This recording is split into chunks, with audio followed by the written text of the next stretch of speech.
Hey, good evening. Hope everybody's doing well. And welcome back. Rodrigo, good evening. Air9, good evening. And Greta, hello, hello. Hope you had a good Christmas.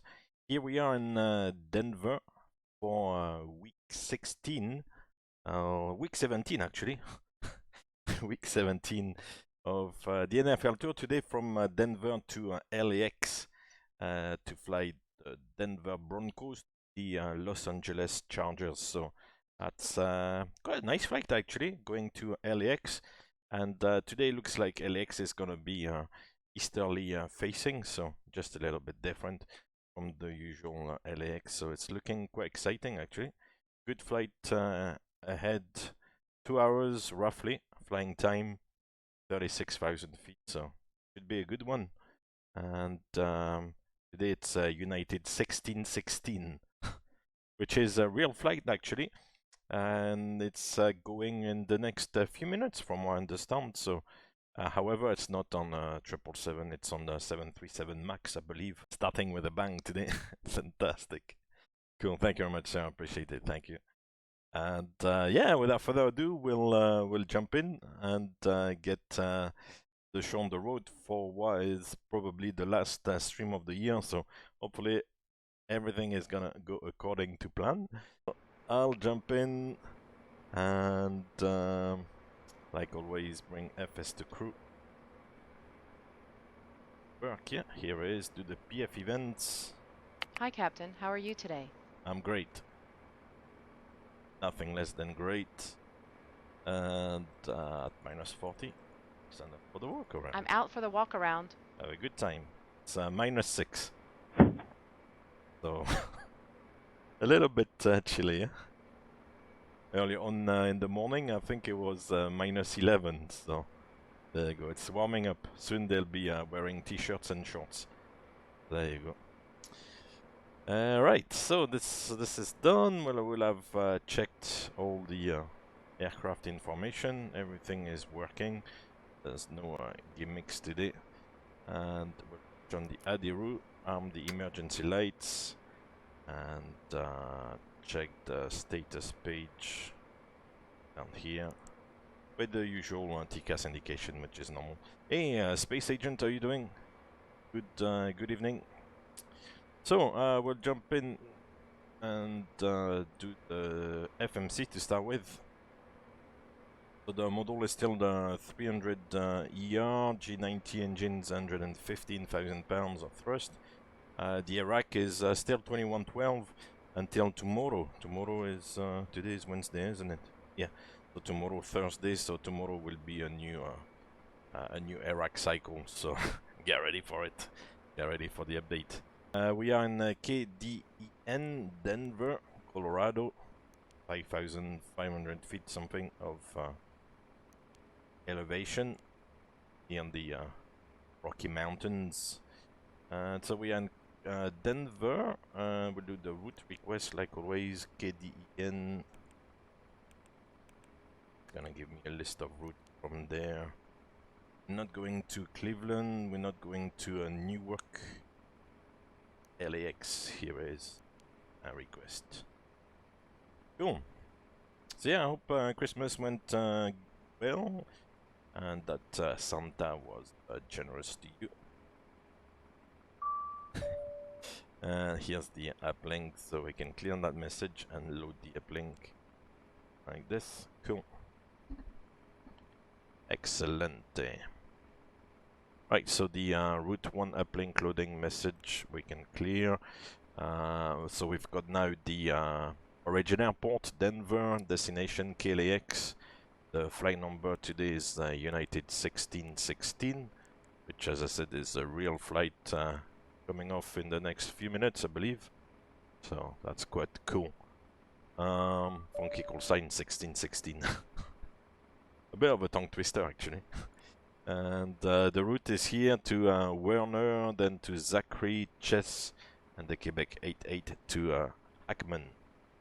So that's good. We'll activate and execute.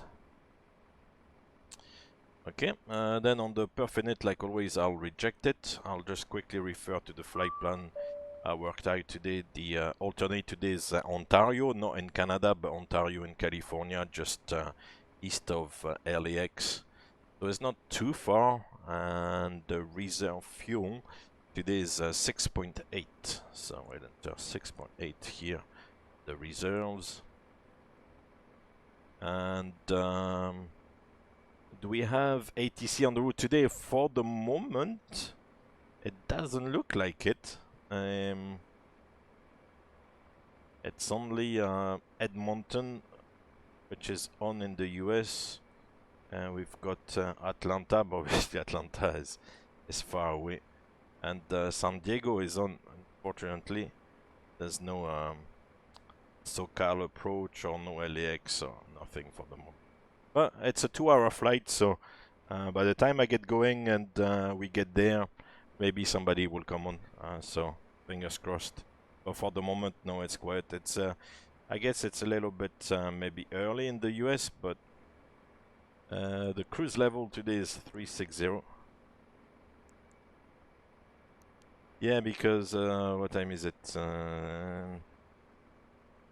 Yeah, it's mountain time, which I believe applies to Colorado. It is 11 in the morning, I think. So, yeah. 10 o'clock in the morning on the west coast. And so we said 10, 11, 12 on Central Time, and 1 p.m. Eastern Time. So, yeah. Around lunchtime. Or late breakfast time. Before coffee checklist. I think they've had their coffee already, but maybe not everybody. Because the next 120. And yeah, that's it. And there, here, we've got all the information, which is cool. And then we'll look at the departure. So, for the departure, let's pull out the charts. Graph. We'll go SID, and today is the corner 7. Here it is, 7.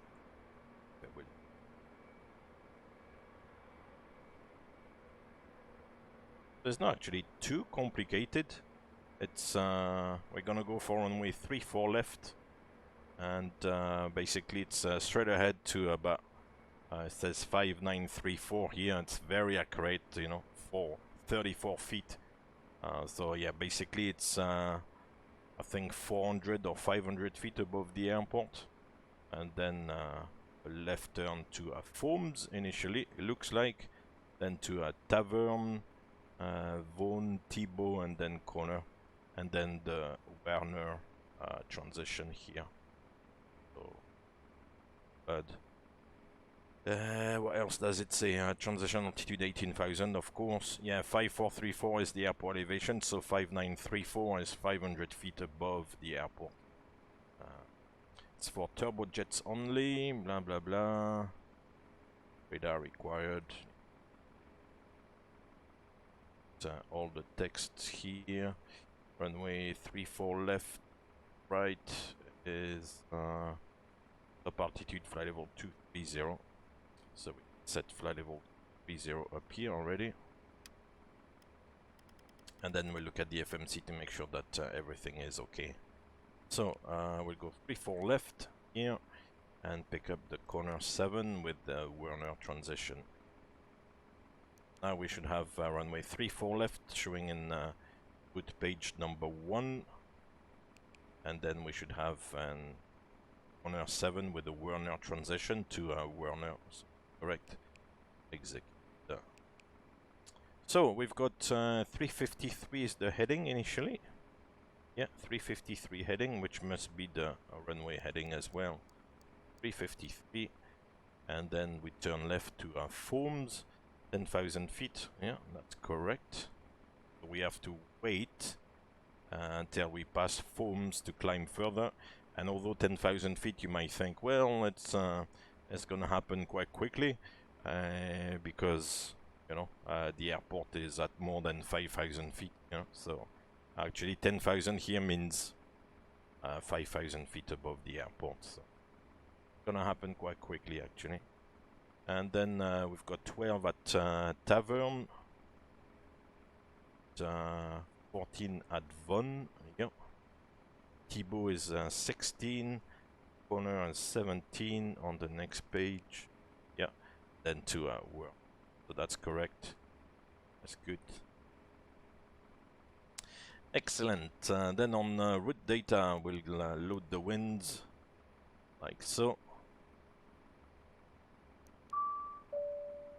We get the ding dong. Once again, here it kind of gives us random levels, which the aircraft does as well. You have to, if you want to have the correct levels, I'm then back you'll from the need walk to around. Everything looks good. change it. And then the descent forecast is ready. Enough page. The descent forecast, then load. Apply. Yeah. And the funny thing here is that you don't have to execute. It's just a matter of loading it, and then it's in the page. You can see there's a lot of wind. We're gonna go against the wind. I think the overall headwind component was about 60 or 70 knots. So obviously, kind of gonna slow us down. Going in the wrong direction today. I think if you fly LAX to Denver, you can probably do the flight in about an hour and a half, maybe, or an hour and 20 minutes. Going against the wind is gonna take 2 hours. So there you go. Not very fast today, but right. So we've done this. We'll check the navrad. There's nothing here. The distance is 755, or a distance of 798. So yeah, that's close enough without the arrival at this stage.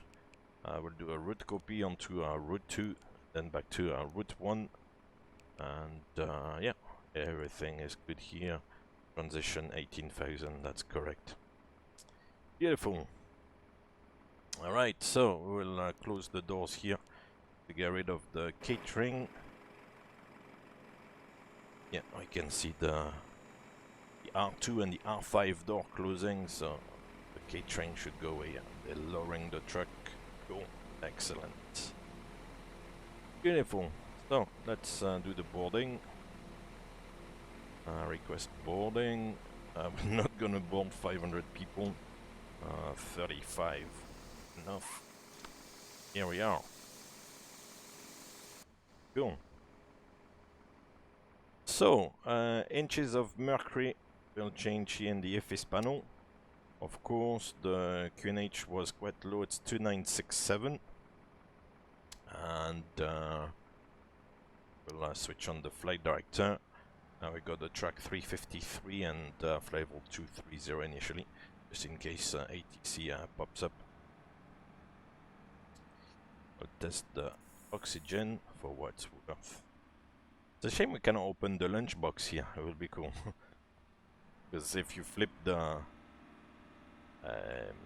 button here, then the whole panel there will open up, and then there's it's quite deep actually. It's maybe kind of like this deep inside. You can put your lunch if you want in there. And the rest is good. Excellent. So let's brief FS to crew like always. Bring the briefing tab. We're gonna go from the gate. We're gonna use the transponder.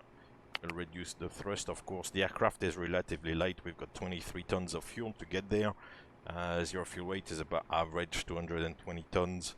So obviously the weight of the aircraft is not that high. So takeoff config, I think it was 5 indeed. Packs will be on. Anti-ice, although it's cold, it's dry, so no need for anti-ice. NADP not so required. Thrust reduction 1500. Acceleration 3000 SID, and weather and terrain like always. Cool. So let's. Hi guys, can we start boarding now? Yes. Thanks.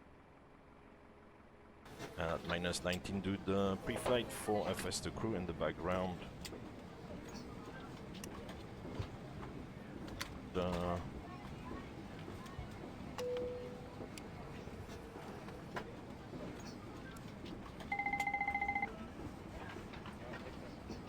Cool. So we'll just wait for that, do the checklist, and then do the performance. -4, eh? It's warming up. It's warming up. As I said earlier on in the morning, I saw I had like a list of metals with an application I've got on my phone. And yeah, a few hours ago it was like -11 or -12, so... yeah, the cabin is gonna be cold again. It's 1 degree.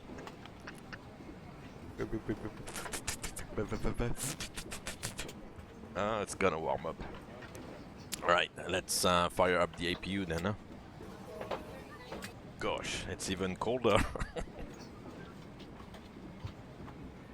I like that you remember the temperature from last time, huh? That's good. Today it's even colder. We like to keep people cold. Got to keep the meat cold, huh? Hey, TB, what's popping? Who knows? My ears the other day in the descent were popping, so... Yeah, the ears are popping, otherwise... Same old. How are you doing? Welcome back. Wait a minute, it's one. TCAS test. Pass.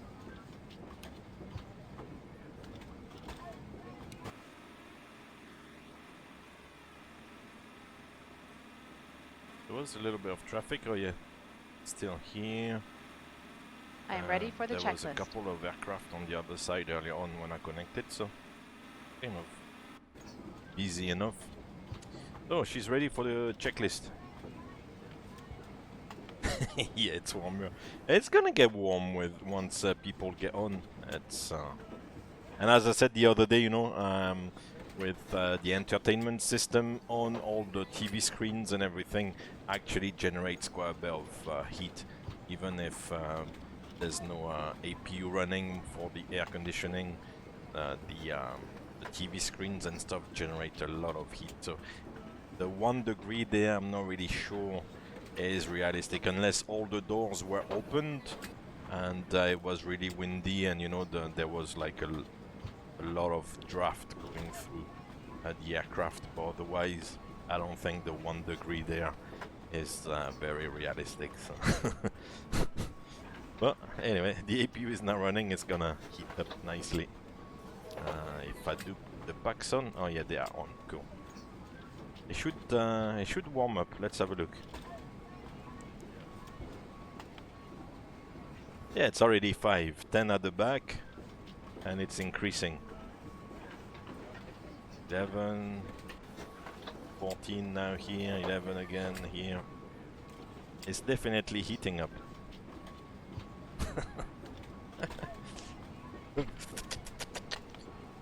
Yeah, cool.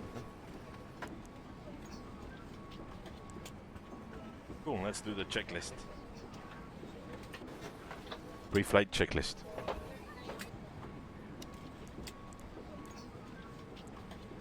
Pre-flight checklist. Oxygen. Tested 100%. Tested 100%. Flight instruments. Heading 173, altimeter 2967. Heading 173. Altimeter 2967. Pre-flight checklist complete. Very good.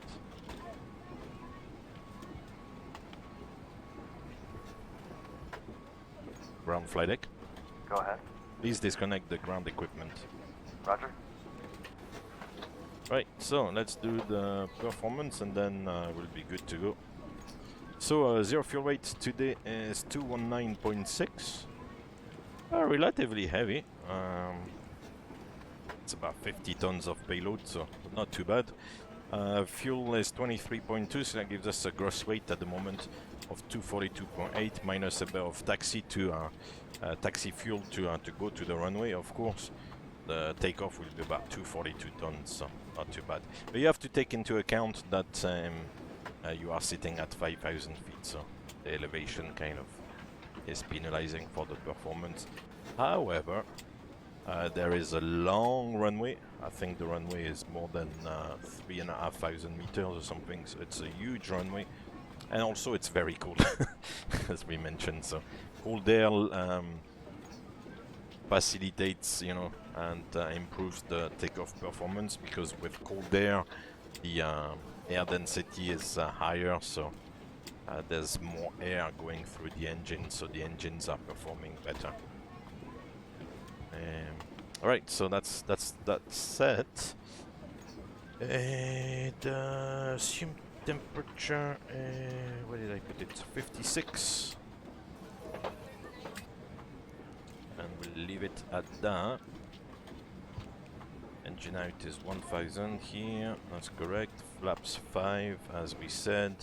CG will take it from PMDG. Today is 29%, which is 5 units of trim. But the trim units down here, which we'll set. And yeah, of course, there's enough power, no worries at all. It would be maybe a bit of a problem in a place like Denver in the summer if it gets a little bit hot, which I'm not really sure if it does get hot or not. And if you were flying like long range, if you had, you know, 100 tons plus of fuel and you were very heavy. But otherwise, in the winter like this on the light 777, yeah, it's a piece of cake. And the speed should be 159. 161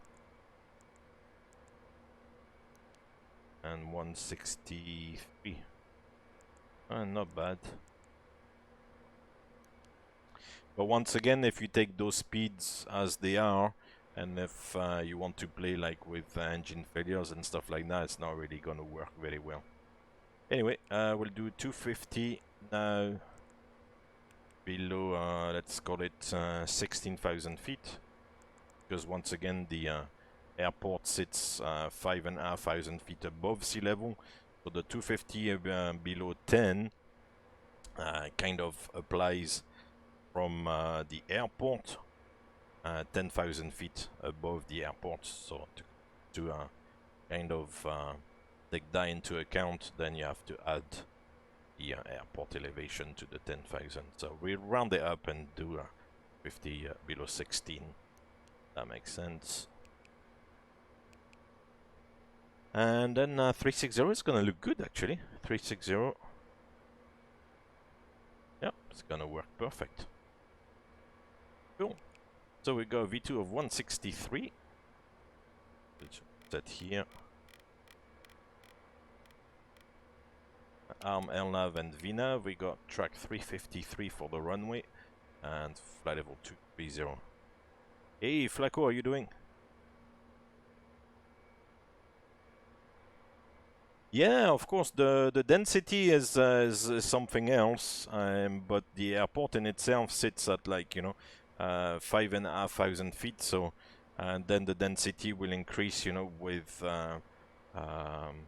mostly like the temperature and things like that. So yeah, it's not an easy place to take off from, and also land in a sense, but takeoff in particular is a little bit more of a problem.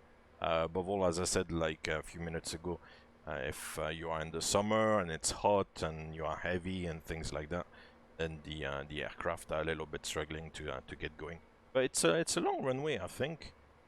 Mostly long runways, so they kind of long runway obviously will help you and will compensate a little bit. Have a look. I can't remember exactly the length of the runways, but very long runway. The one we're gonna take now is 16,000 feet, which is 4,800 meters. So it's a huge runway, really. This one is 12,000 feet. It's 3,500 meters. This one is the same, 12, 12. One down here is 12 as well. So 3, 4 left is the longest. It's almost 5 kilometers, man. 5 kilometer runway. Imagine, and it's like a motorway. Huh? So yeah, cool. We've boarded, so that's good. Take the for reference. What am I supposed to do now? Oh yeah, we're gonna accelerate the timeline. I'll do the speech at 5. Ladies and gentlemen, There we welcome are. on board today as you locate your Yeah, I was assigned watching seat. the other day Please place that your smaller items under the flight seat in front attendant of you to provide series more room for on larger items television. in our I think overhead it's compartments. on If you need HBO or assistance, something. contact a flight It was attendant. quite interesting. If Actually, you are not much unable to do to with accommodate flying. any item in the It cabin, was just please ring the initially boarding there's a door bit and we of will check it for you. flying and airline Also, if life you and have a stuff in safety the instruction background, card in your but seat then it kind of pocket. becomes a If little you bit are seated in an exit seat, also review of a the police exit kind seating of criteria. crime detective thing. It was quite interesting actually. Quite dark at some points, but quite interesting. I don't know if watched it. Alright guys, everyone's seated. We're all buttoned up and ready to go in the back. Thanks. If you need anything, just let me know. We'll order some caviar. Fantastic. Cool. Excellent. So, let's have a look outside. Yeah, everything is cleared. The doors are closed. Arm the doors here.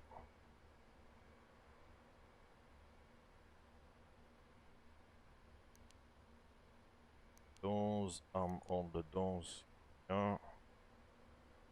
What else? Have the doors automatic.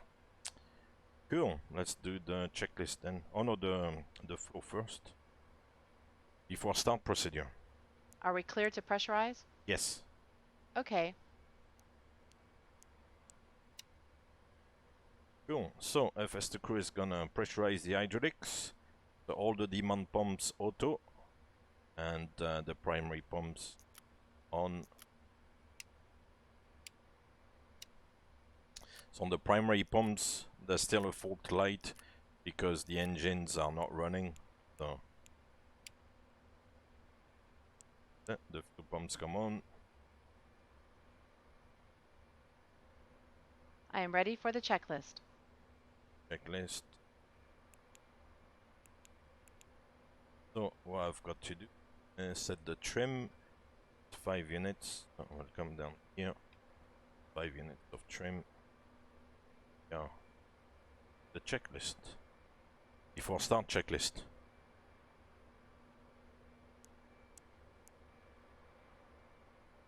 Before start checklist. Flight deck door. Closed and locked. MCP. Set and checked. Takeoff speeds. Set and checked. CDU pre-flight. Completed. Completed. Trim. Set and checked. Taxi and takeoff briefing. Completed. Before start checklist complete. Okay, and that was the sometimes black screen from FS2 crew. Only on the next checklist they should I shouldn't do. Cool. Do the. Let me see what direction I need to.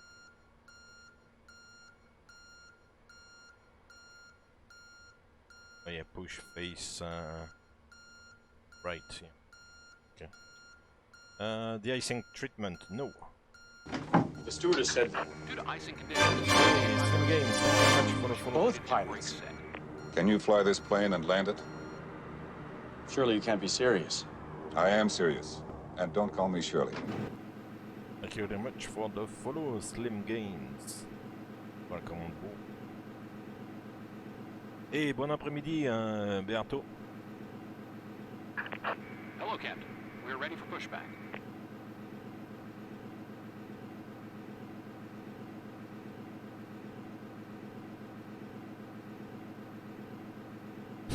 I like the guy down there in Locking gear. gear.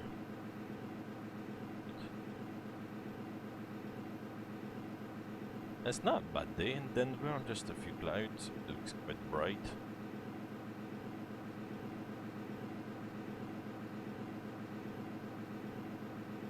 Right, so he said nose to the right. Do that. Departure check completed. Bypass pin inserted. Release parking brakes. Parking brake released. Commencing push.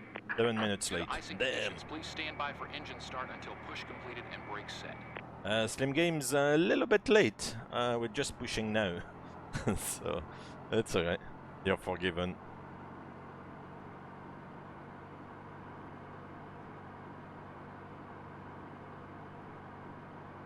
There's no offloads here. Keep everybody on. Hey, KFC, how you doing? Good morning. Yeah, everything good. I hope everything is good for you as well. You had a good Christmas if you celebrate, or at least a good holiday. And let's do the starts then. Start sequence is 2 then 1. Check. Denver traffic. United 16 heavy pushing back from Bravo 37. Start the right engine. Starting right. Start the right engine first. Oil pressure. Oil pressure.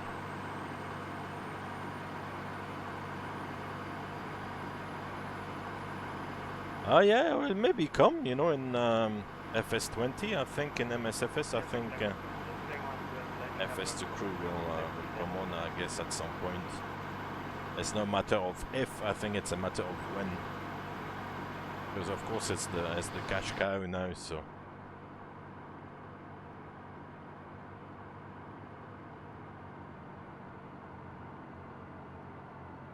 Is it here? Set parking brakes. Oh yeah, it's giving me, although it's FS2 crew is giving the option of turning to a side, it's actually just pushing straight. That's strange. Anyway, doesn't matter. Right, here we go. Number 2. It's stable.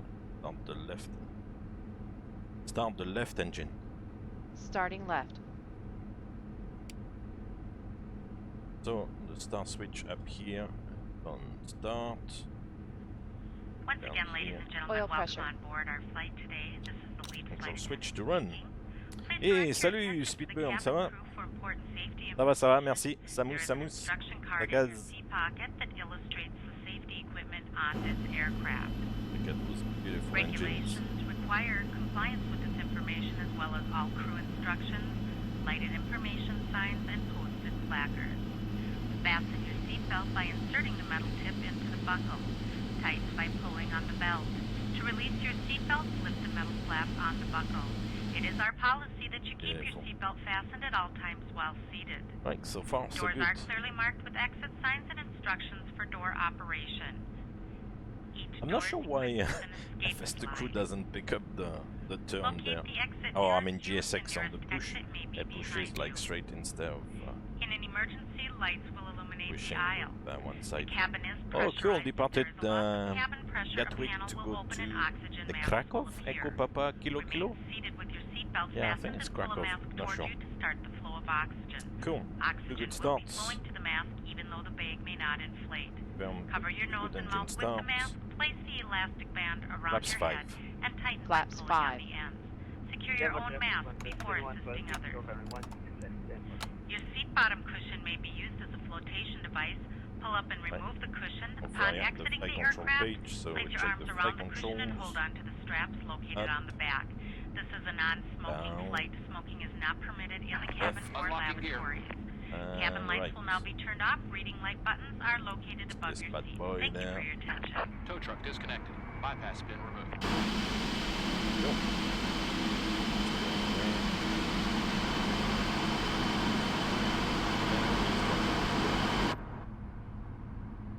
Check the rudders.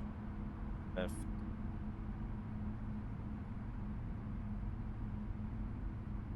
Oh yeah, so Echo Papa Kilo Kilo is Krakow. That's cool.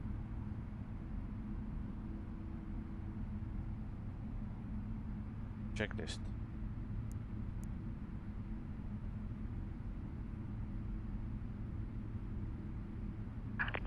Left is clear. Right is clear. Before taxi checklist.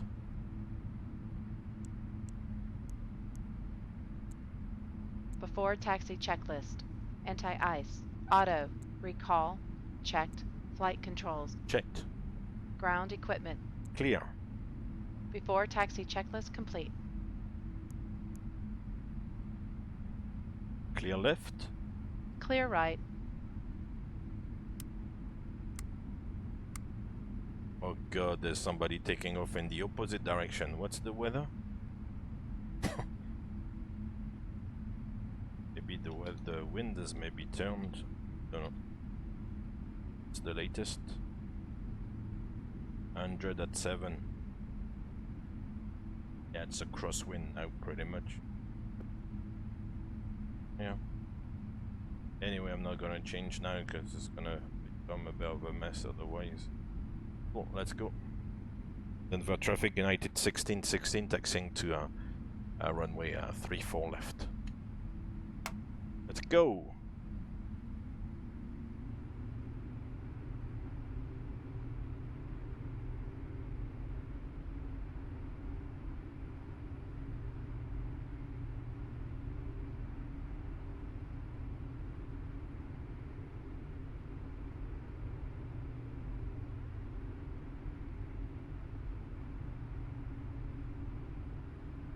So we'll take the middle line here.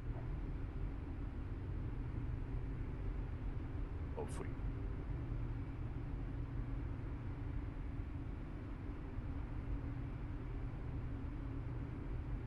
Yeah, got the taxi lights on. Beautiful. Denver traffic United 1075, taking off 25.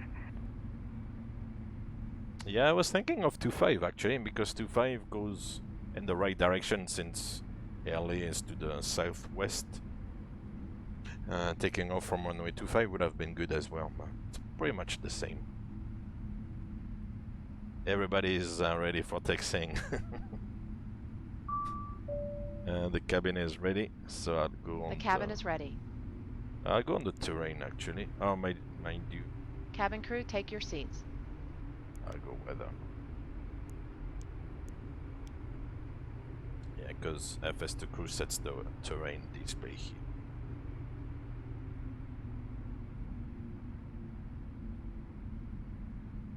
I go onto Foxtrot. Some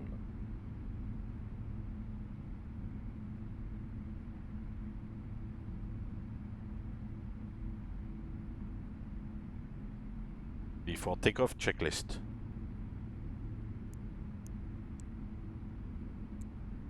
Before takeoff checklist. Before takeoff checklist complete. There's Foxtrot coming up. Jump onto Foxtrot here.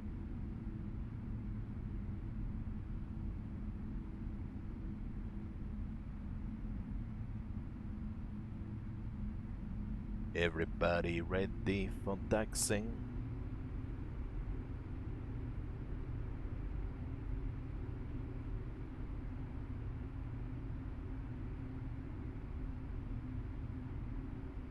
And then we should go almost to the end and then turn right onto Whiskey Alpha. So here's the guy calling on Unicom is rolling on 25. So 25 wouldn't have been too bad actually. But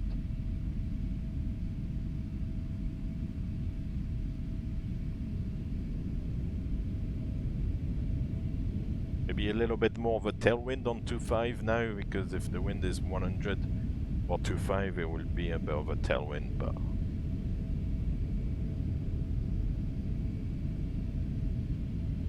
right, so next right, yeah, next right. I'm following with the Evlasov DFP. I've got the airport map here, very handy, because you know, once again, this is what's in the simulator. You know, the real world charts don't always match up the scenery you have in the sim, because the scenery might be a little bit out of date. But here at least it's the correct airport layout in.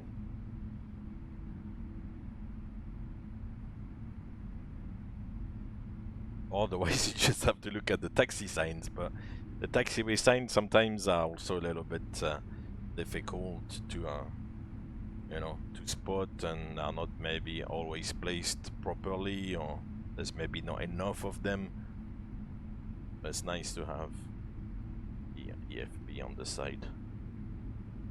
In the aircraft, we can have with the you know, with the portable electronic device, which is like an iPad. Traffic United 1075 off. You can connect to a GPS, and then there's like an airport moving map, which I really like because it allows you to to cross-check where you are. Some airports are not that obvious to work your way around.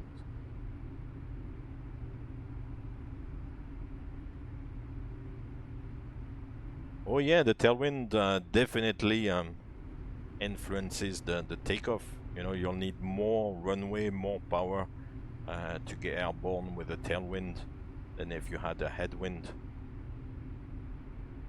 So it does have a big influence on the landing as well. On the landing, it's very noticeable. You'll need much more of landing distance. Ah, wrong button. Here it is. Runway entry procedure. Check. Denver traffic, United 1616, rolling runway 34 left.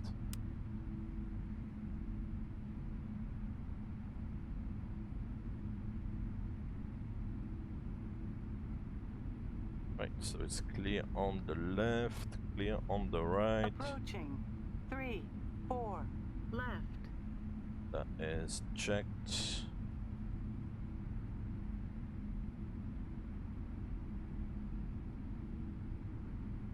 But he picked up the message on Unicom, so that's good.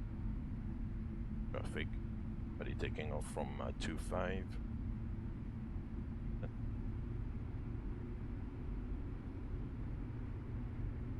On runway 34 left. Correct.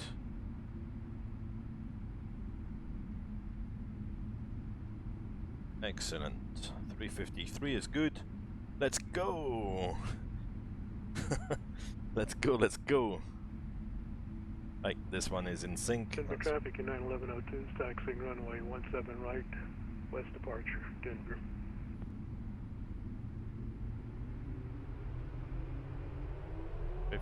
%, roughly.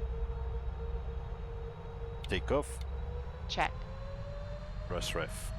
Check.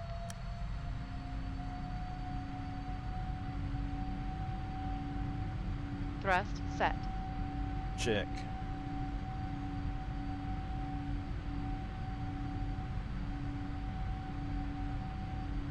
$80 knots. Hold. Check.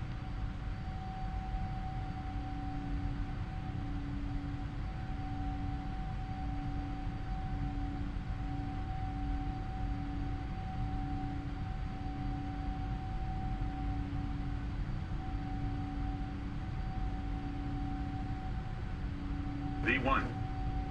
Rotate.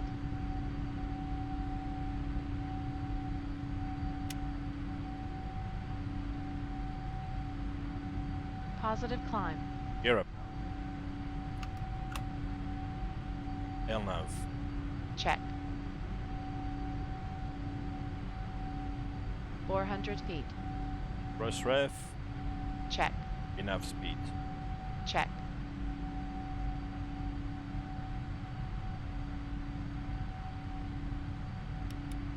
Autopilot. Check. Woohoo! Let's go! Let's go, let's go! Fantastic.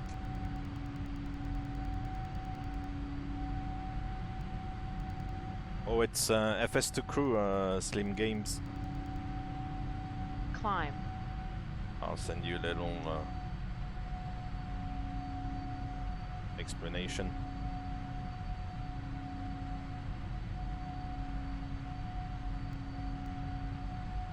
Beautiful, we're gonna finish the turn, still have the flaps. That's good.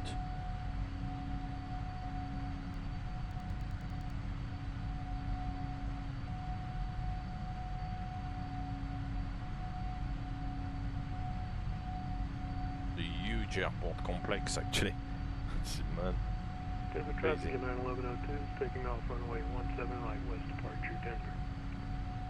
17 right is the opposite end of 34 left. God, we almost like took off in opposite directions.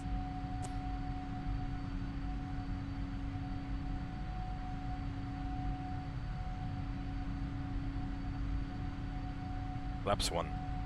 Speed check, flaps 1.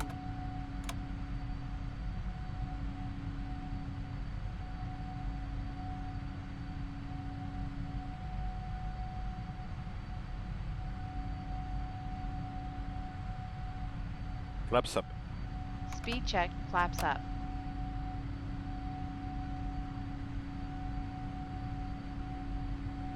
It's actually gonna level off at 10,000 feet because of the restriction. Although we've got 3-0 here, it's gonna level off at this waypoint there.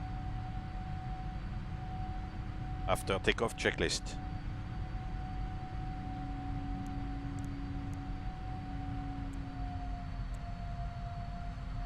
After takeoff checklist. After takeoff checklist complete. Check. Oh yeah, is that Denver? Downtown Denver there? It's hard to tell. But there's a few buildings that could be downtown Denver. It looks suspicious. 10,000 feet. God.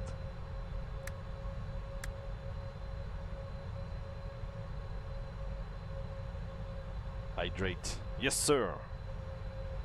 Today is not diluted juice. Denver Today is traffic at Coke. 91102 is clear of 17 right and the pattern, Denver traffic.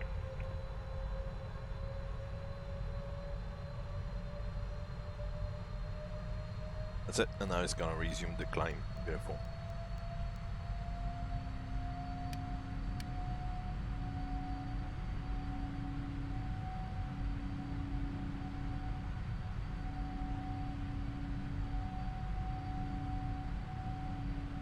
Well, actually, we can make it all the way to 3.6 now. Because there's no ATC anyways. Oh, Salt Lake Center. Salt Lake City Center is on. Am I going to go in this area? Oh, just a tiny bit. Oh, nice. Looking at Volanta. Yeah, we're just gonna clip the side of his airspace here. Ah, so a little bit then of ATC. Cool.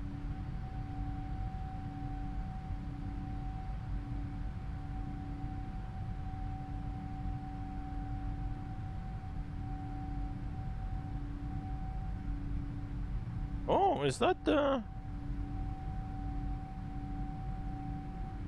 There are two stadiums. I could be one of the two stadiums. Ah, interesting. Yeah, so that's supposed to be downtown Denver.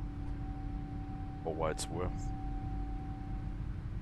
I don't know if that's Mile High and that looks like a baseball thing. I don't know. Ah oui oui. Yeah, it's speak French in the US and like look at you and I think.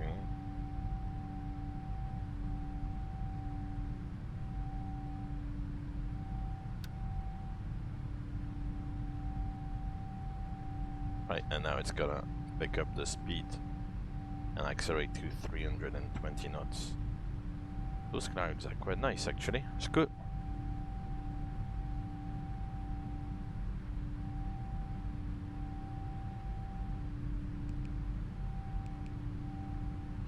Arrival at 2032. Oh, cool. Excellent.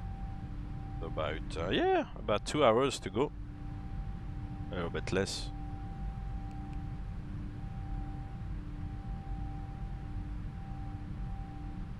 And we made all the restrictions very easily on the way out.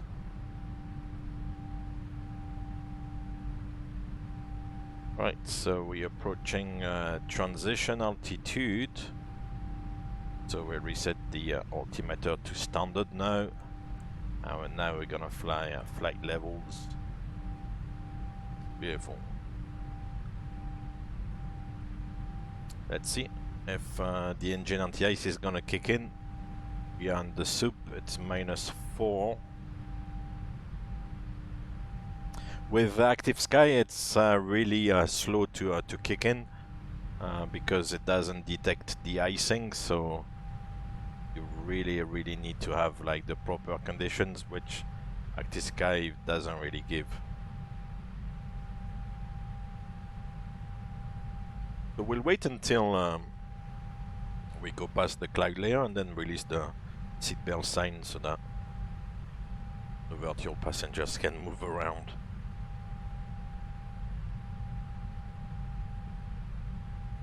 Bit of a fluffy cloud there. Great.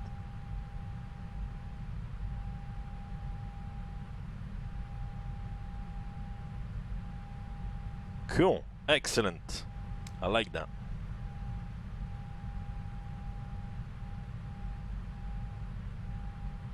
Let me quickly double check my temps. Yeah, it's double. Okay, well, now we end the clear, so we'll release the passengers. Seatbelt sign auto. Seatbelt signs auto. And yeah, that's the only thing. Sometimes, you know, you've got the no smoking or you've got the entertainment thing. Today is just the passenger sign. Depends on the option. I actually saw that, you know, last week we picked up the glide slope before intercepting the localizer. The flyer. And yeah, there's an option here in the FMC. And procedurally, actually, it's not very correct. You know, here it's on the first page actually. Glide slope capture before lock, either to allow or deny. On the American airline configuration, it was allowed, and actually on this one, it was allowed as well, but I denied it here. I changed it because, like, procedurally, it's not correct. You cannot descend on the glide slope before being on the localizer. So I don't know if the PMDG airline configuration here is what American Airlines and United are doing, but to me it's not correct. You cannot descend on the glide slope before being on the localizer. So this option here shouldn't really be on allow at all. It should really stay on deny. So. But that's where you can change it. Right, let's get some music then. We love the music, don't we? Find.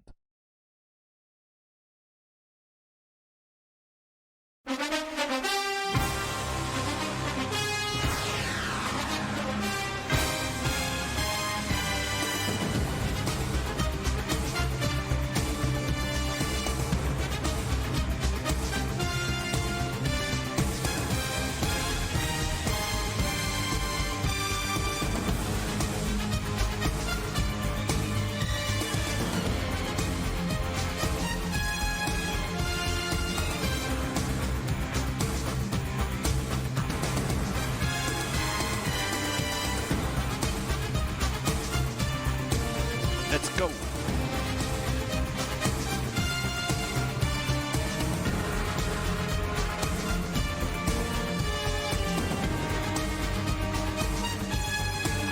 Let's go.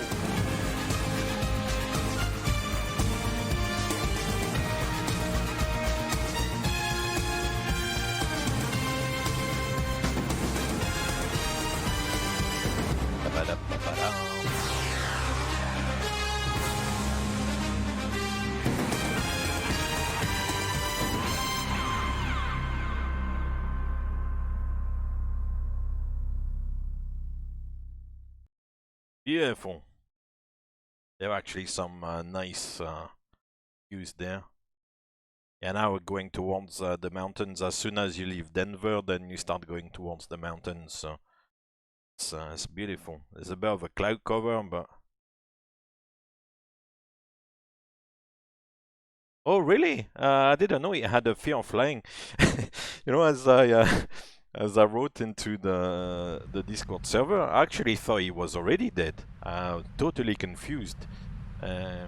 So yeah, I thought he had already died a few years back.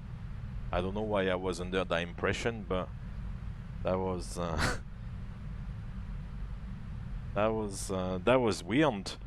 Because was it 777 Bob who posted in the Discord server, you know, that he had died? I was like, I thought he was dead already. And I googled it. Obviously, Google is your friend. And there were all those articles. Oh yeah, you know, John Madden died, and God, I thought he was already dead. Really confused. I mean, obviously, he was. I mean, yeah, obviously died like, you know, yesterday or whenever that was. Otherwise, they wouldn't be in the press. But he was kind of, you know, withdrawn from all the football thing and the media for quite some time. That's maybe why led me to believe that he was already dead. But yeah, I kind of got confused with that one, I have to say. Oops.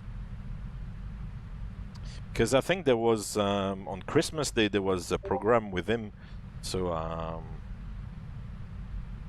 and I thought it was like some sort of celebration or something, like, you know, to remember him. So that's what also got me even more confused, because I think it was called Old Madden, that documentary they had on Fox, I think, on Christmas Day. So yeah, I got confused, I have to say. Anyway. Yeah, it's a shame. It's a bit of a legend. Obviously, gave the name to the video game, the Madden video game, which is now absolutely like trash. But which is a shame, because it could be a good video game actually. But it's become more and more trash over the years. So yeah, but and then obviously for people following like football, then obviously what was like a huge coach to start with, and then, you know, became a broadcaster as well, you know. So yeah. Anyway, we'll cheer up. I can hear the Discord something.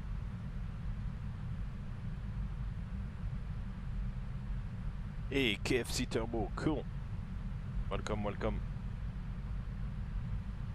I'll send you a message later on for the Discord to introduce you to the workings of the server. Very complicated. Right, so for the moment it's not too bad. 56 knots, pretty much on the nose.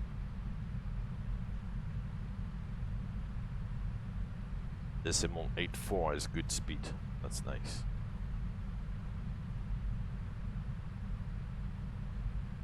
Cheers.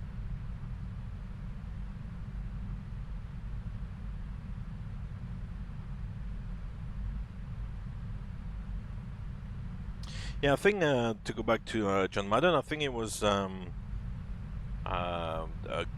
coach for the Raiders, I think, which at the time was, I'm not sure if it was already in Oakland or if it was in LA, because the Raiders moved a little bit.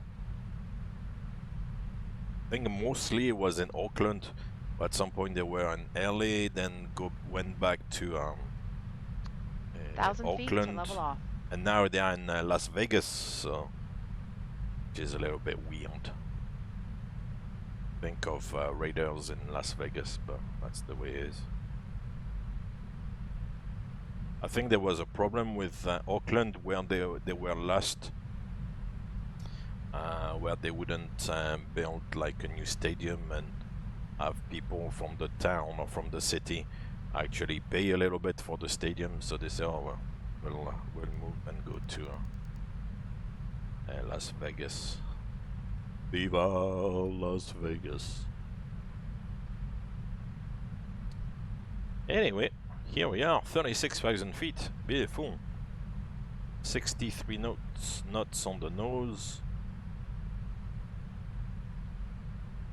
Oh wow! The way the amber band here shoots up and then back down. God, that's so bad. This has actually got worse with the latest PMDG update, and I can't for the life of me understand how people went through, you know, all that beta testing and stuff, you know, make sure that everything is working properly and that nobody picked up on that, because before that was not the case. It was not like moving up and down like this, and even after the kind of fix after the update was released, it's still not great and it's still not working the way it used to work and the way it should work. So anyway, here we are. So we'll update the winds here. Go to route data, take up the first waypoint here and delete some of those levels which we are not going to use. 50310, make it 36, which is our current one. Maybe 38, just for reference. Maybe we can climb because it's not very heavy. And let's do 320. Let's see. Got sample now, and wind data request again.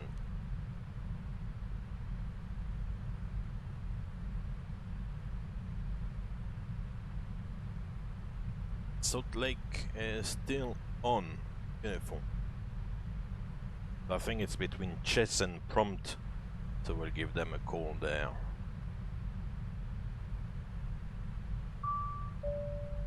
Here's the wind data uplink ready, so I'll clear the message and load. Yeah, uplink. Yeah, we've got all the levels here. Beautiful. I'll execute that and then go to the descent, forecast, and load again. It's gonna give us, yeah, a little update. 2031 8.6 on the fuel. 360 is still recommended. Perfect.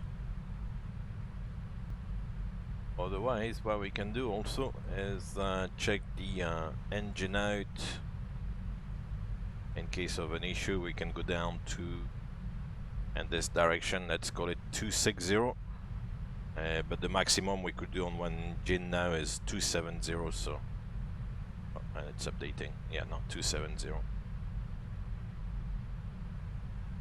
And the speed would go down to 246. So at the moment it's 282, which is decimal 842. So 282 to go down to 246. It will take a long time for the speed to come back, and then that will give us enough time to initiate the drift down, and then the drift down would be very, very slow. So it's no big deal. Excellent.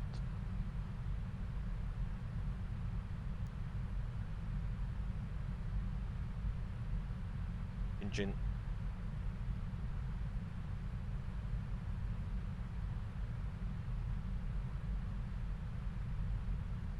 Yeah, so this should be the last stream of the year, because tomorrow I don't think I'll have time. Then on the 31st don't have time either. Then I'm away. So then we're going on to a new year, so no New Year celebration really for me, because I'll be up at the crack of dawn on the 1st to go flying, so no no celebrations really the night before. But I don't really mind it. So the big one really is Christmas, New Year. From the 31st of December to the 1st of January, you wake up still the same. The sky is not pink. world is still turning, it's probably gonna be like another like year of restrictions and all bullshit and stuff like that. So yeah.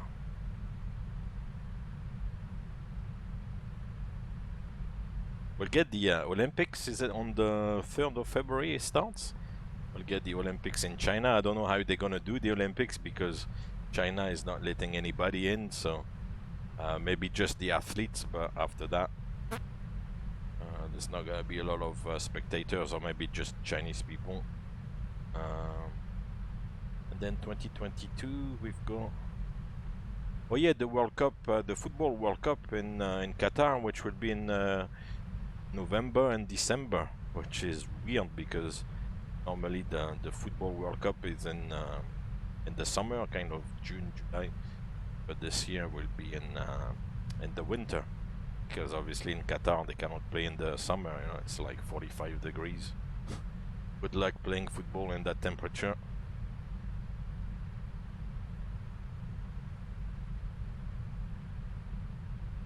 There's the French presidential election as well.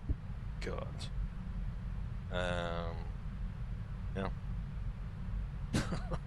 God help us all, huh? Anyway. Right.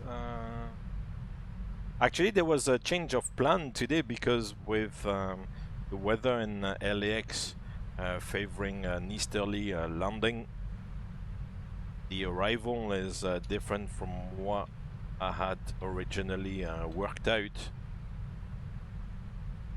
Oh, and it's raining. Oh gosh. It's raining in LAX. God. But still an easterly wind. 090 at 6. 3 statute miles, light rain, mist.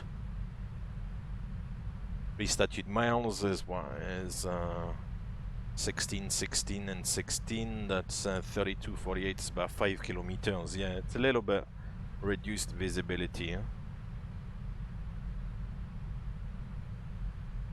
Yeah, because in the US, from what I understand, when you file the flight plan, you actually file the arrival, and depending on the airport, some airports will have the same arrival for different runways. But in the case of LAX, the arrival for west landing is different from the arrival for east landing. So because you file the arrival, you've got to take that into account a little bit.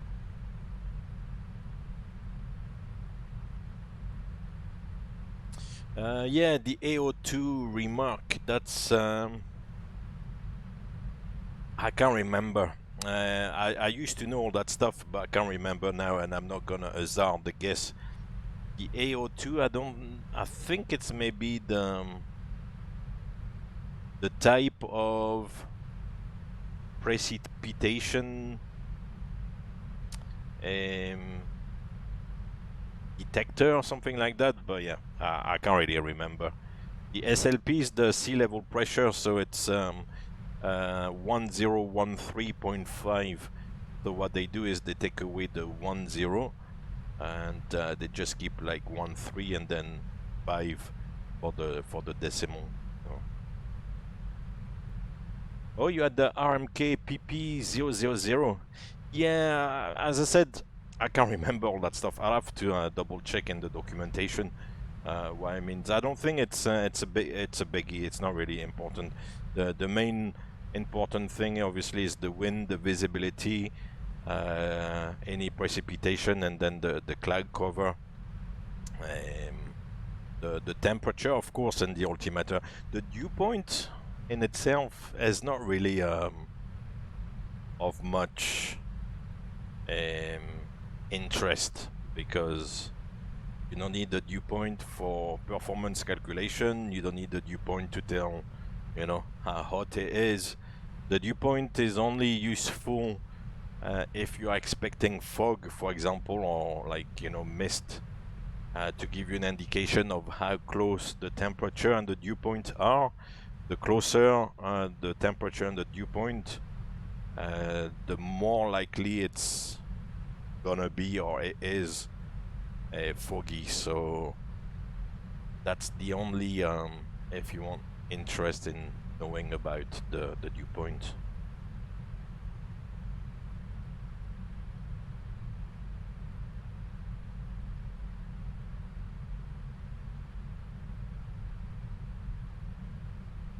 Ah, thank you, Dustin.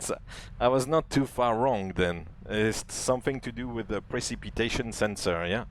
Ah, you know, I was talking about precipitation detection or something like that. Is the precipitation sensor. Ah, okay. Because that remark A02 or A02, I'm not sure if the middle character is O or 0. It's kind of, it comes up regularly, so... 380 is not going to work today. That's fine. So we'll stick to 360. I'm looking forward to the arrival into LAX. It should be good.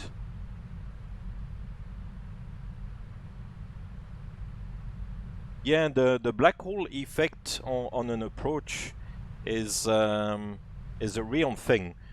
Above all, when you fly an approach and there's no much of a runway, you know, approach and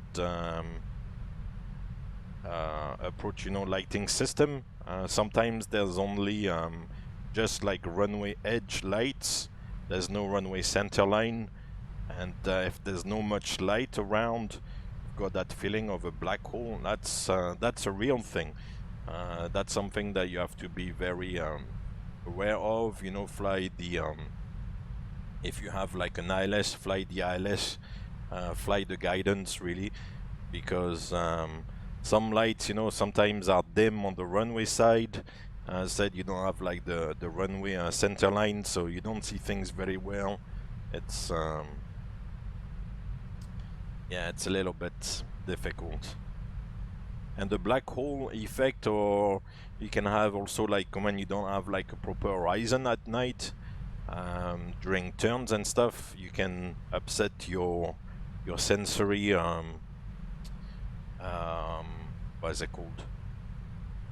You know, in your ears you've got something that gives you balance and stuff, and when you fly, if you turn, sometimes it can upset those sensors in your ears that kind of give you the feeling that you are like either like accelerating or decelerating or turning even more than you are turning.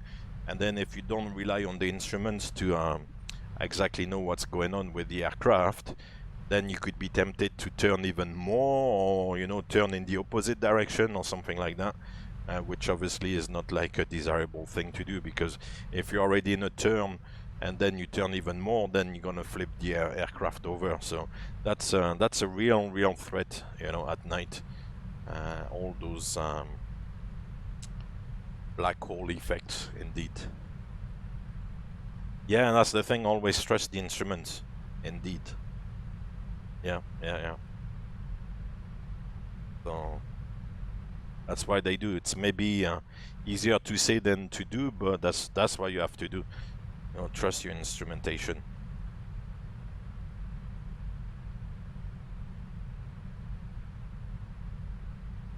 The chances are the instruments are right and you're probably wrong, you know. So, oh yeah, I remember the Egyptair plane was out of Sharm el Sheikh, where they took off and then they started the turn, and then the turn got worse, and they've got those sensory illusions, you know. Same thing in the ear, you've got those little hair, and like there's a bit of liquid, and it can upset your balance, you know.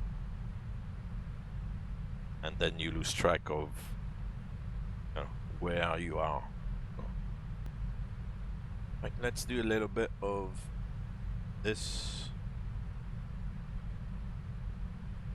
I'm amazed you remember that stuff, Dustin, about the Egyptair. Top of that, it's not really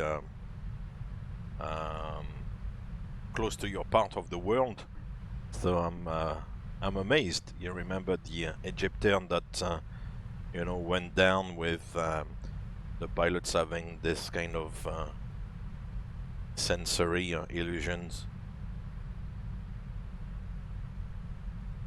Yeah, because then you've got this problem, which I think we have discussed before, of some sort of cockpit gradient, you know, between the captain, who's very often very senior, very, in some cultures, like almost like a god, very respected, and then maybe like a young junior first officer who's kind of, you know, doesn't want to speak up too much because, you know, you've got to respect the, you know, the captain and stuff. He's the big man, and very often those guys obviously like realize something goes wrong, but then, you know, they feel they cannot speak, and it will take them to their like own demise. But yeah, they still feel that they cannot speak. You know. What's the frequency of this guy? 027. I'll call Salt Lake.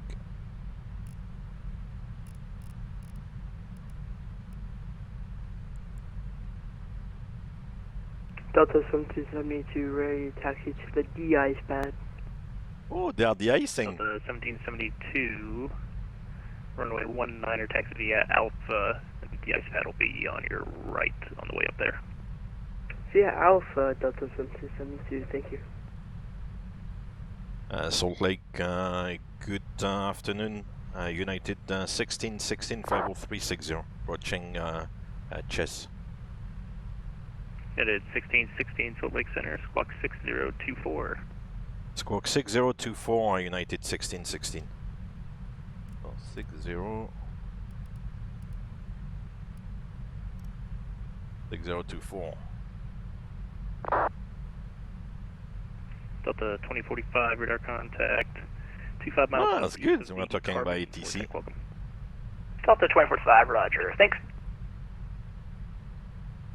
Yeah, that's the thing, you know. As you said, the captain reminded him, you know, he's in charge, more experience. There's this kind of gradient. You have to be respectful and stuff. And then 1102 Salt Lake Center, squawk 60. The captain obviously didn't realize probably then that he was, you know, losing control of the aircraft because. 1616 radar contact for 900 miles east of the Hanksville Vortex. Welcome. Roger.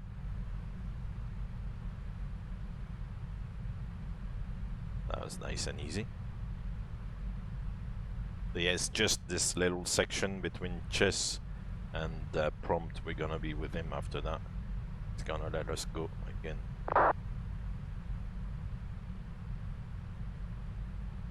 That's nice. Last week LA was on, so I'm hoping by the time we get closer, maybe he will come on. Never know. Huh?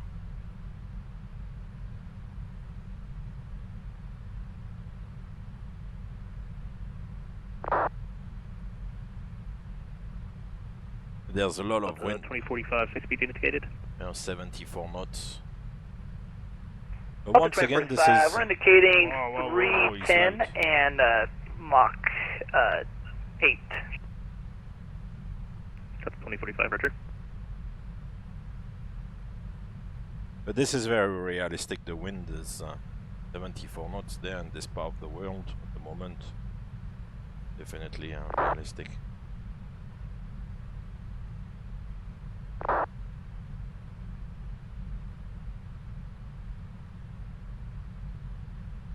a look outside again. Oh, it's very cloudy. Gosh.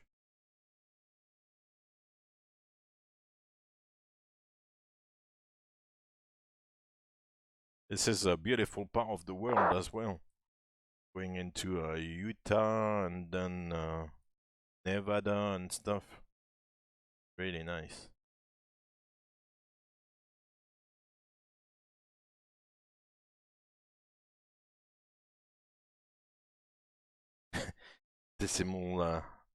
decimal 80, yeah, it's cooking. It depends.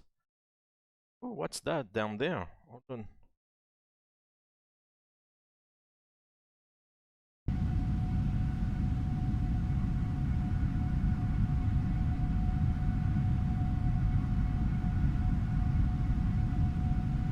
Oh, is that one of those canyons and stuff? Wow.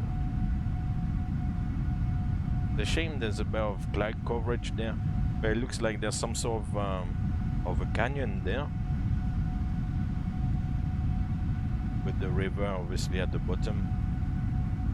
Delta 2045, are you able to maintain a speed indicated of 320 knots? Roger, we'll speed up to 320 on the speed, 2045. Delta 2045, roger, thank you. I'm looking at... It's LA 2045, or was Salt Lake still landing south? Can we expect the span at 19? Delta 2045, roger. Salt Lake is still landing south. Stand by for descent. Oh, it's maybe the Roger, Colorado 25, River. Because here, yeah, up here you got all those rivers there. Level 19. And then there's Lake Powell here. Present heading, vectors for the final. And somewhere I was saying We'll go down Colorado to 9,000, River, yeah. expect vectors for the final, level 1980. The river will go back up the way, maybe. Across Spain at flight level 190. Anyway, I don't have a clue to be. Alright, across the span at 19,000. Ah, you lagged, my friend. Jesus.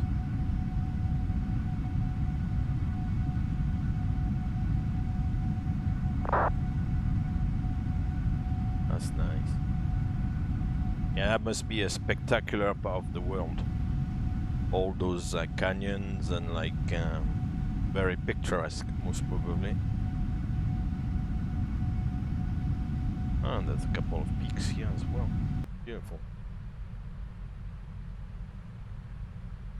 No, it's dropping. Hey, Black Ops, thank you very much for the follow. Why is it doing that? Oh my god, the automatic Pilot is deflating. deflating. Gosh.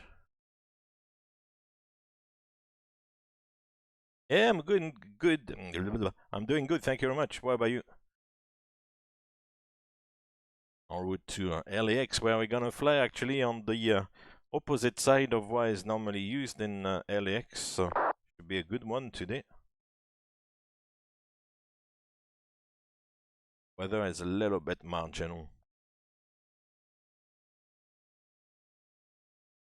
Oh yeah, F1 2021. Yeah. The end of the Formula 1 season was a little bit disappointing because, you know, they had this I've not really watched the race, but the day, I think was it the day of the race, we were flying back and the colleague had like watched the Grand Prix and he was a little bit like gutted because they obviously like ended in a bit of a funny situation. Level 19, So, turn right heading 1. Yeah, that was a bit of a shame that ends up like that, you know. But McLaren didn't down to 7,000 till we established in the local. didn't try to rectify the situation, and they just, you know, they just left it as it was. Yeah, what's the deal with runway 9 in San Diego? I can't really remember. Because I saw earlier on in San Diego, they were still landing in on runway 27 with almost a 15 knot tailwind. So they must definitely want to try to avoid runway 09 in San Diego, but I'm not sure why. Ah well, Black Ops, if your team won it, then if you're happy with the result, it's good. Yeah, there was a bit of a controversy with the safety car. Anyway, I think Lewis Hamilton was a little bit gutted, you know.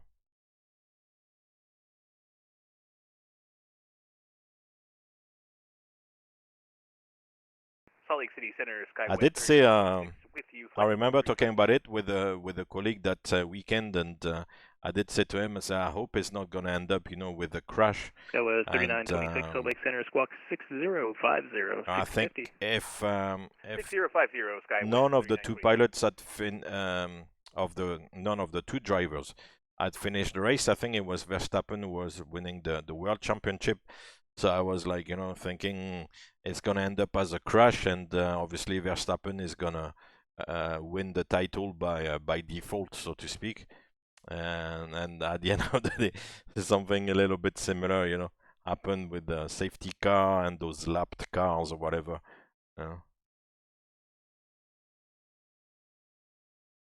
Supermax. Yeah. Kilo 3926, radar contact 58 miles north of the Tonopah Vortex. Welcome. Copy, Skyway 3926. Yeah. Anyway, that's just the way it goes. I think, as said, like Lewis Hamilton was quite gutted. You know, I'm not sure. At some point they were saying, oh, he's not sure if he's gonna race next year, or he didn't want to go. There was some sort of an award ceremony that both him and the team boss didn't want Center, reliable 19 heavy, to go and attend as well. So.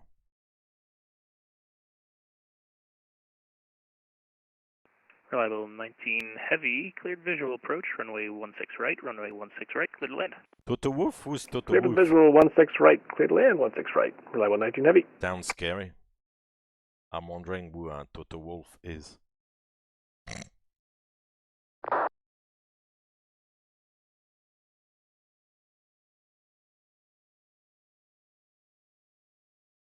Oh, Denver Center is on. We missed it. So maybe LA will come on. Come on, we believe in LA. Believe in LA. Delta 2045, you can resume normal speed. Alright, resume normal speed, 2045, thanks. Oh, he's the team principal. Ah, okay. I didn't know who he was. I'm nice to know that Toto is the team principal. That's good to know. KFC Turbo went on final. What's a good aim point? Well, initially you have to try to maintain. If you're flying like an ILS approach, you have to try to maintain the glide slope, and closer and lower down. Kind of look inside at the glide slope and then outside at the puppy. Very often the two will match and will coincide. So you kind of look inside, outside. You still have your two whites, two red. And initially you're aiming at the aiming point, you know, at the runway threshold markers, those kind of piano keys. But after that, once you are in the flare, you have to transfer your Spain, view descend to 11 to the end of the runway to help you judge, you know, the flare and the round out on landing. So you cannot like keep looking down, because obviously you are like flying over the aiming point, but then you have to transfer your eyes to the end of the runway. But that's just at the very end when you're about to flare.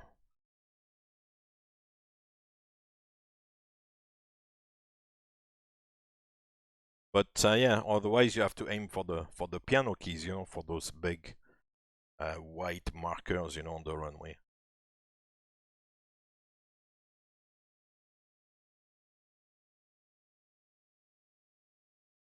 Yeah, the Toto. So Toto is he broke a lot of desks and headsets, yeah. As we say in French, c'est la faute à Toto, hein. Gosh.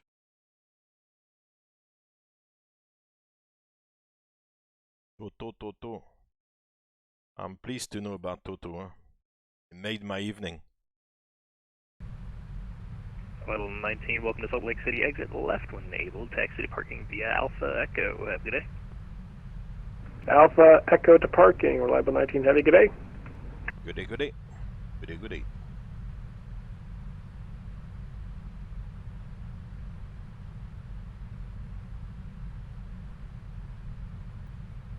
Do you think airports will ever tow the aircraft out of the runway in order to save fuel, maybe automated tugs? There was recently some sort of a trial somewhere. I'm not sure if I was not in Amsterdam or something, where 55, Salt Lake Center, where they were talking about 7.65 today. Something like that. Maybe not to tow the aircraft all the way from the runway, but somewhere in between. So it's maybe not for tomorrow, but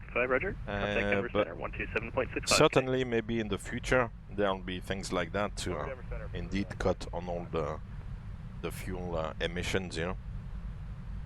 That's likely, yeah. Yeah, that would be interesting actually. That would be weird. Imagine you land, you vacate, and then you've got the thing that's waiting for you. Delta 1772, Connects to the aircraft and then 19. takes you all the way to the gate. Delta 1772, hold short, runway 19er.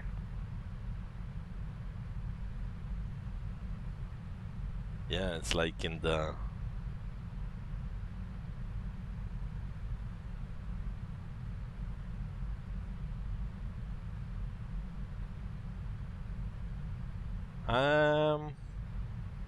There's a lot of floating or bouncing down the runway. Floating, if you float, you're probably flaring too much. So you pull too much on the yoke, you know, in the flare. So if you pull too much, then yeah, you almost get airborne again. And if you bounce, then you're probably touching down too hard, so you're not flaring enough. So it's you have to get it like 3096, verify in between, you know, not flaring too much, but flaring enough so that you don't touch too hard and bounce. If you see what I mean.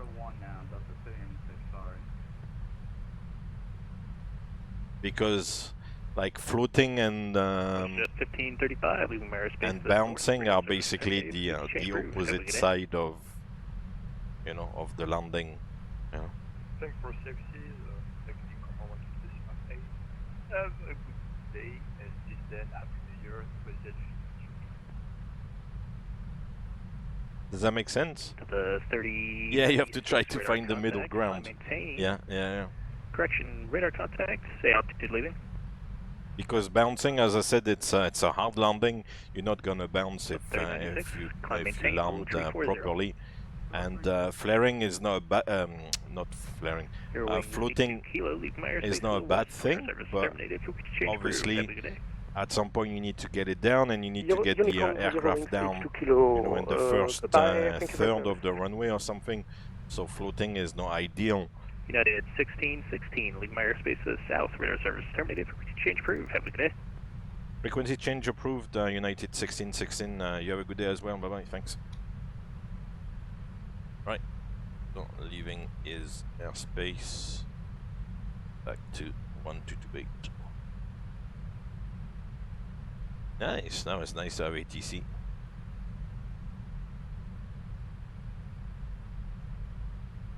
I've got a video on the YouTube channel about landing, the short video actually. That might be helpful if you do a search on the YouTube channel in itself. It will come up. I don't have the exact link of the video, but yeah, no, floating halfway down the runway you don't want to do, because then you do a long landing. You're supposed to touch down on the, you know, as I said earlier on the touchdown markers, and then there's a couple of other markers further down. That's still the touchdown zone, but you don't want to touch down halfway down the runway, because if you're landing on a short runway, then you know you lose half of your landing distance, or so that's not a good thing. But as maybe not critical if it's a 4-kilometer runway, but if it's like a 2,000, like, you know, 2,500 meter runway on a 777 in particular, if you land like halfway down, that's not a good plan.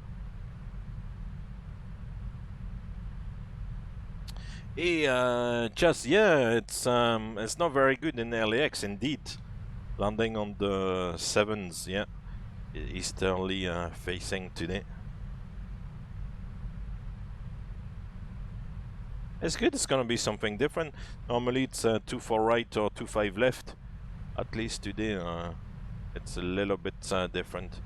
10 degrees in LA. Wow. At least you've got a little bit of a winter, which is nice. Yeah, the most useless thing in aviation is the runway behind you. Indeed, runway behind you is of no more use. It's absolutely useless, both on a takeoff and on a landing as well. On a takeoff, it's okay because you can use, if you count for it, then you can use an intersection and it's still safe to do so. You know, if you've got the numbers for it, it's good. When you use an intersection for takeoff, basically you change the runway characteristics, but you still, you know, double check that you can do it. You've got the numbers for it. And on the landing, yeah, it's critical because you waste a lot of good, you know, space to land. So yeah, if it's a short runway and you land like halfway down the middle. Remy, yes, of course. Oui, oui. A bit of French. I'm trying to do it. J'essaie de le faire en anglais pour un petit peu élargir l'audience, bien que l'audience est rétrécie au fur et à mesure du temps. Mais ouais, j'ai toujours fait en anglais, quoi. Donc en français, c'est pour, comme j'ai dit en anglais, c'était pour élargir un petit peu l'audience, le public.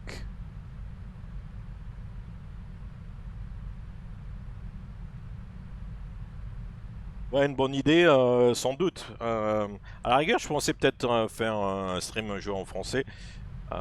Mais c'est vrai que ouais, c'était pour élargir un petit peu le public.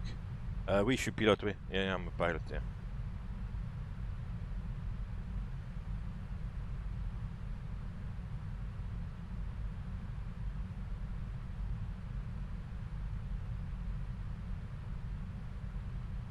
Yeah, on a short TB, on a short runway, you have to make sure you don't float. So a lot of the time, guys will try, like, and I'll be the first one. You'll try not to basically do a greaser, because the more you try to do a greaser, do a smooth landing, and, like, you know, hold it, you run the risk to float. And on a short runway, you don't want to float. So I'm not saying that you're gonna, like, you know, smack it down, but you have to kind of do a kind of semi-firm landing, you know, on a short runway. You don't want to float, so it's better to do a bit of what feels like a bit of a firmer landing, you know, than float. So yeah. My in-flight meal has arrived. Let's do a bit of food as well, huh? Come on.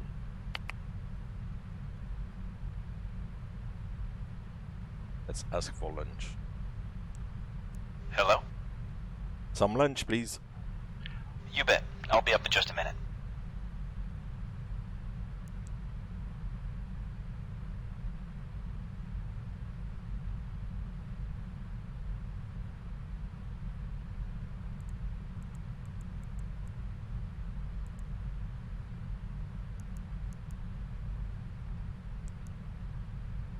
Good.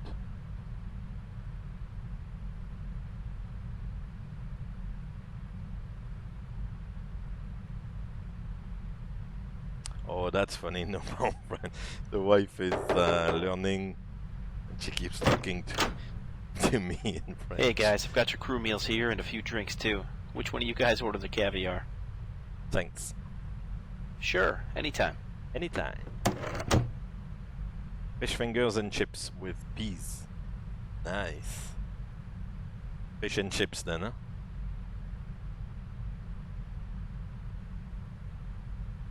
Oh, there's traffic up here. Same level. Oh.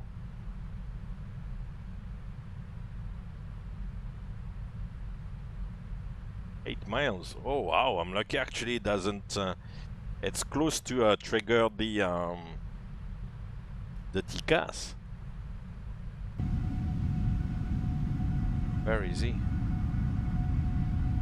Yeah, but he's on the wrong level there.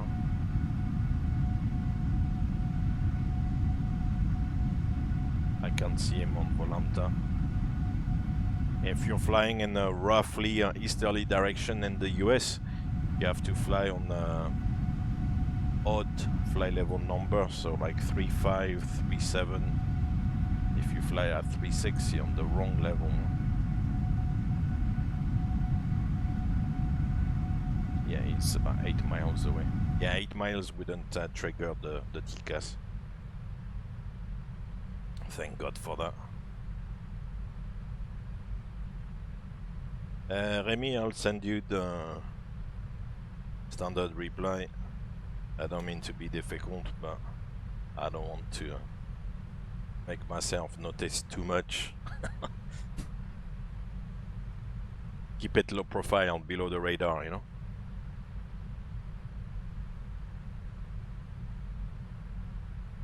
Oh, that's actually the beginning of the the beginning of the end. I was going to say the beginning of the arrival there at Ackman, so it's in about 120 miles. So we'll look at the arrivals, get it going, you know, slowly, and then if we are ready early for the you know, arrival setup, then we can do other things.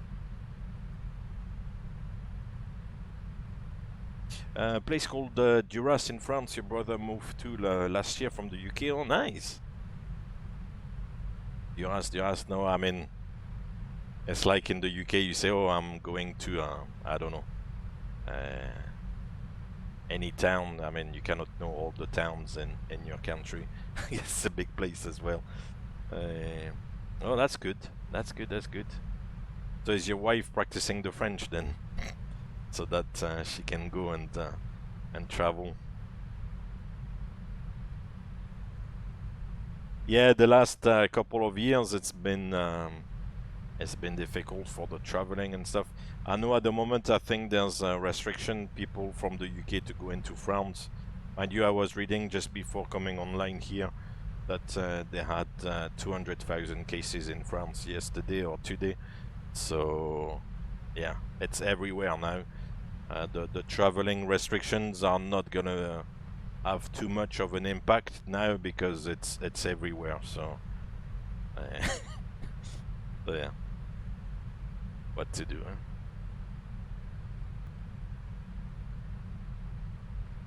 So the arrival for the easterly landing in LA is gonna be the Big Bear 3. That. And the clipboard, and then the arrival will do is the 7 right. I'll put the clipboard as well, and then we'll have a quick at the airport layout as well. Beautiful. But first, let's have a look at the arrival. So the arrival is up here in Los Angeles, California, KLAX. Altimeter setting is in inches, transition level flight level 180. Radar is required, of course, that's in real. Blah blah blah, RNAV1, turbojet, yeah. Expect runway 7 right, because that's the routing menu. You could go to the north as well for 6 left. Expect local area altimeter reaching flight level 230. Los Angeles landing east traffic, yeah. Okay. So we're coming from Ackman, as I said. That's the last waypoint on the flight plan. Ackman. Oh, it's south of Bergerac. Okay. Hey, baby Boeing, how are you doing? Welcome back.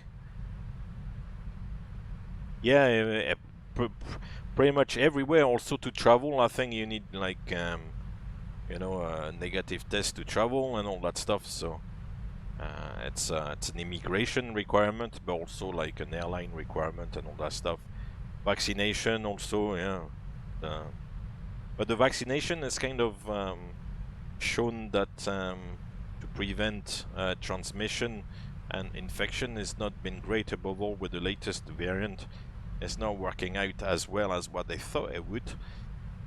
So that's a little bit of a disappointment, you know, because they say, oh, you in a lot of countries now they say, oh, if you're vaccinated you can come in, but a lot of people who are vaccinated are actually like infected, some of them like for the second time. So vaccination is not a proof that you're not gonna be like you know, infectious and transmitted to other people. So there you go, but that's the way they that's the way they want to do it. I'm not a scientist, but you look around, it's quite easy to work out. Anyway, that's the way it goes.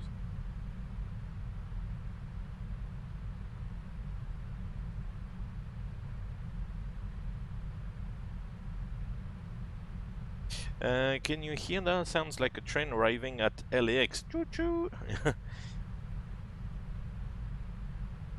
Yeah, not to fly domestic in the US. I guess, yeah, you can just. It's like you would be like driving your car or your legend. Just this much.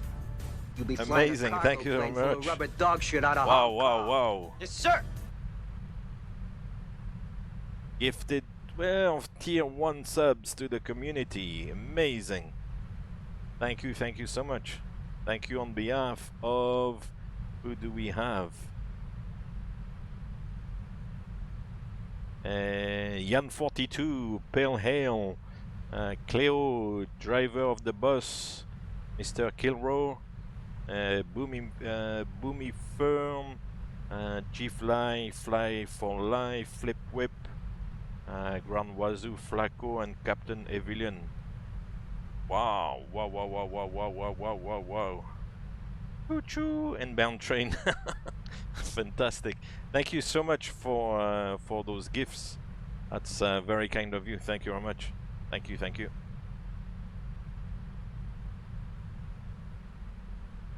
And Captain Western Fly, thank you for the follow. Hope to see you from time to time here. Yeah, when late at night and it's silent around you and there's no sound to be heard, and all of a sudden whoosh, you get the lights, like the rabbit, you know, scared by the lights coming, and the train is coming. Choo choo. Fantastic. Oh, it's so funny. Thank you again anyway. That's very kind of you, as I said. Fantastic. Right, so we've got Hackman here, and it's the Big Bear 3R nav arrival. So we'll go departure arrival here, ILS 07 right. The transition is from, oh, where is this one? Anyway, maybe we're not gonna do transition. We'll do Big Bear 3, Ackman, and here Exert. Where's Exert? I don't see Exert, I don't see FIM, and I don't see Jejon. So maybe we'll leave it for the moment then. Cool. So we'll go one bit by one bit. We'll start at Hackman here, then go to Stunner, whatever you pronounce it. Then Smash. So we go Smash here. Then Sally. Sally, flight level 290 or above. Then Gleason between 27 and 32. You got Gleason 320 and 270, so that's good. Then to Angel, 280 knots, flight level 29024. We got Angel 280 knots and 290240, so it's one of those level brackets there, so that's correct. Then Chaos 19230, yeah. Then we've got Tola, that's between 14 and 17, yeah. A lot of waypoints actually. Then Slacker 15,000 or below, yeah. Big Bear, here's the Big Bear between 13 and 14. Got in the FMC there, Big Bear 14 and 13, yeah. Then we go, oh, that's where we diverge. We go to LAD 10 and 12. We got LAD 12 and 10. Yep. Then to Joel's 8 and 9. Yep. Normal 220 and 6,000 feet. And at Windfell 210 and 6,000. Should be the next one. And then Vectors. Happy days. Oof, that was a long that's a long arrival, gosh. But what is good is that in the US on an arrival like this, they would probably tell you descend with the Big Bear 3 arrival, and they just let you do your own thing. So you descend obviously following all those restrictions, but at some point they'll just give you the altimeter setting, and then you just descend following the arrival. So they don't tell you like every 2-3 minutes to descend and na. They just tell you descend with the Big Bear 3 arrival, and you just follow the all those constraints all the way down. So that's quite efficient, you know. Oh yeah, thank you again, KFC Turbo. Thank you. It's amazing. That means a lot, because I mean at least it shows that you know, there's a group of people who like to be here, you know, to watch the stream and stuff. So so yeah, it's very good. Thank you.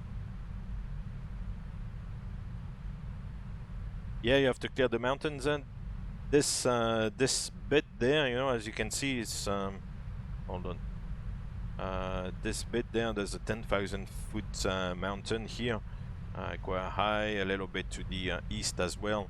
Here it's a little bit not to scale, so you don't see the terrain depicted on the chart, but you can imagine that there's quite high mountains here as well. So you need to clear all those before you head down into the valley on the way to LA.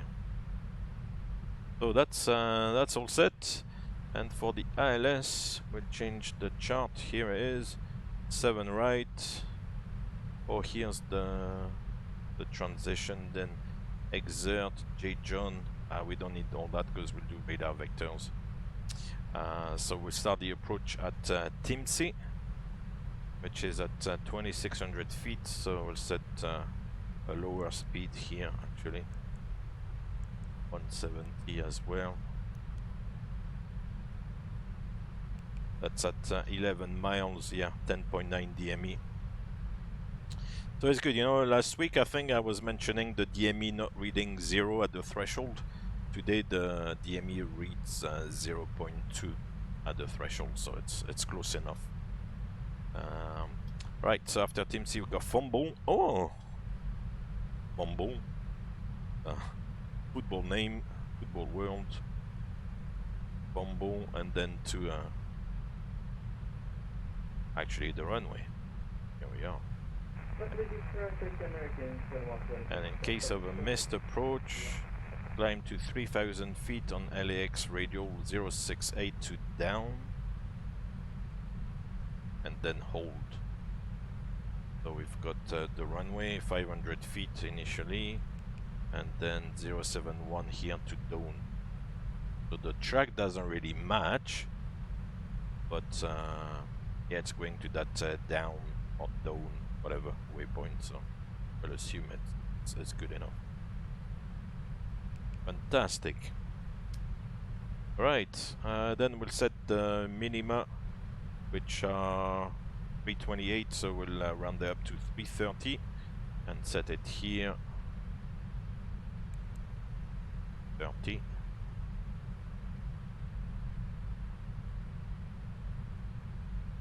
That's it. Oh yeah, gonna need a new sub goal actually, because that's Twitch was kind of, you know, giving you the option and actually encourages you to put like a goal like that. But I thought I would put like a sub goal, but this is this is not like the, you know, the be all and end all, you know. It was just to have something, you know, extra, but yeah. Right, let's work out our VRF now. So we should be landing with 7.8, so just under 8 tons, and the zero fuel weight is 220. So let's call it 227. I'll call it 227.8, something like that. So flap 30, 142 by 147. Let me quickly double check. 27, yeah, that makes sense. And now we have a look at the airport chart.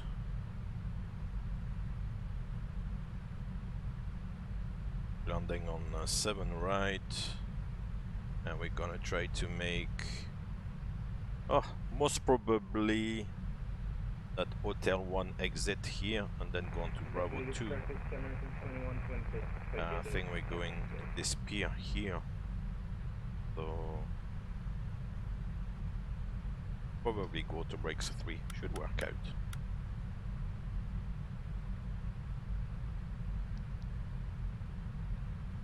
And that's pretty much it. Then set the auto brake, yeah, to 3. We'll pick up the weather again.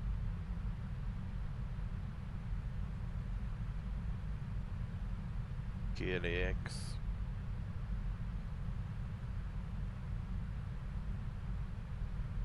Yeah, LS 7 right or 6 left. 2991. Okay. So we can preset 2991. Let's see if it's the same weather I've got here in the chat.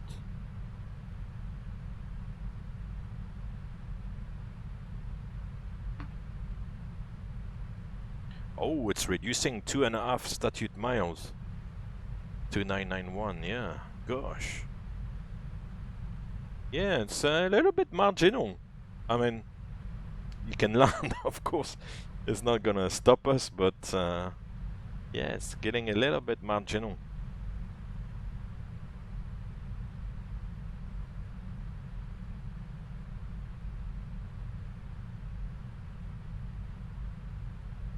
It's actually a long transition because the top of descent there is just before that Sally waypoint, but the arrival transition starts at Ackman, so it's a big, like, you know, still in the cruise until you get here, and then you can start the descent.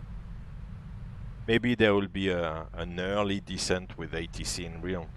I'm not too sure, but yeah, we'll try to make it as efficient as we can, so we'll delay the descent until the last moment. Still no LAX online. It's a shame. Cool, so let's bring the FS to crew tab. Gonna do, yeah, vectors to ILS Cat 1. Minima are 330.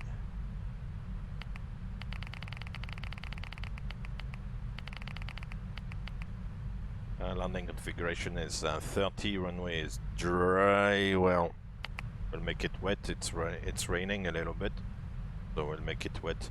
I don't think we can differentiate here in the simulator anyway, because I don't think that even if it rains in the simulator, I don't think that the runway is wet and then the landing distance is increased, you know, by just by the fact that the runway is wet. So I don't think it's that well advanced in the simulation.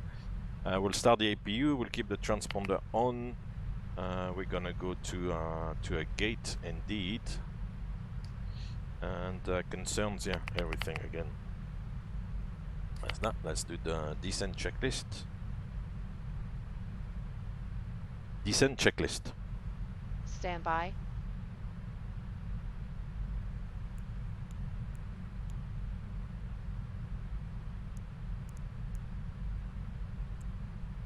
Descent checklist. Recall. Checked. Notes. Checked. Auto brake level 3.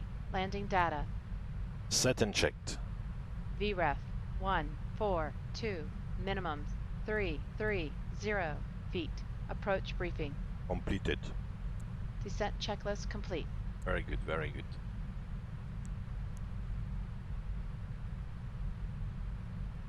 Actually, I think when you fly to LAX on a westerly landing, and I think even more so on 24 right, which I believe is one of the landing runways, you now fly above, you know, SoFi Stadium, which is the new stadium in LA for the football.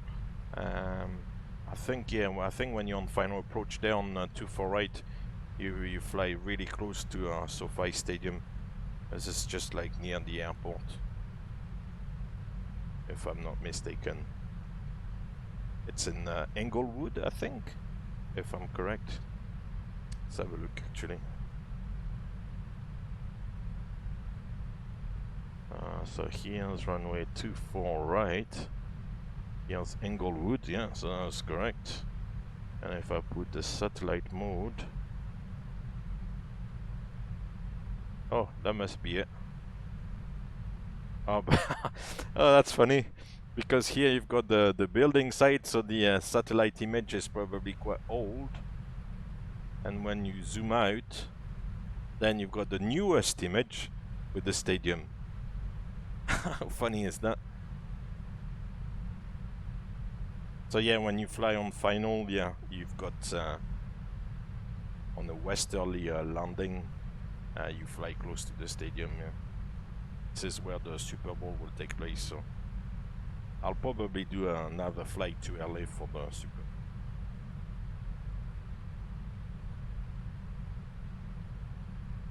Cool. Oh well. Yeah, it's week 17 already, huh? Week 17, next week, week 18, and that's the end of the regular season. So then after that, I'll have to work out what I'm gonna do next. But I'll do a flight for the for each week of the playoff part. So yeah, it's gone well so far. I never thought I would manage to do the all the regular season weeks, yeah.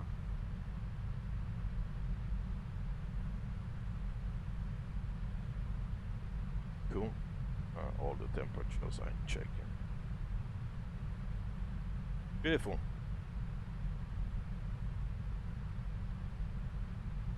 Cheers. Yeah, I could do almost like a flyby of the stadium, indeed. Yeah.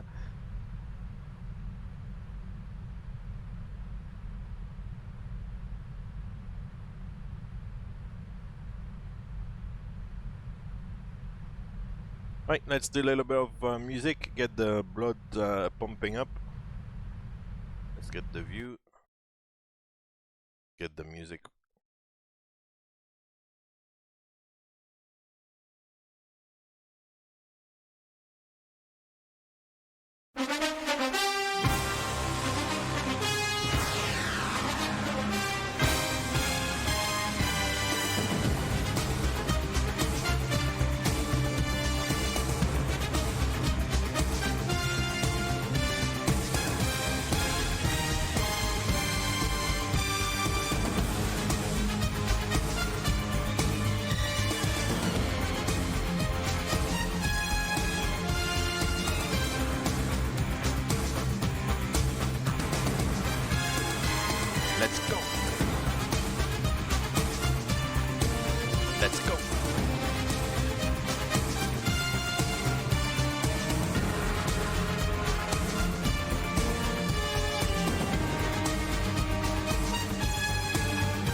Yeah, I like the wing flex here. It's quite nice. You know, we've had the discussion before. You know, whether is a little bit exaggerated or not, but it's nice. In the aircraft, you know, from the flight deck, you cannot see the wings, so I've never really had a chance to look. But as a passenger, if you look outside, you'll still see, you know, the wing flex and how the wing like bends upwards, you know. So yeah, that's what kind of creates the lift a little bit.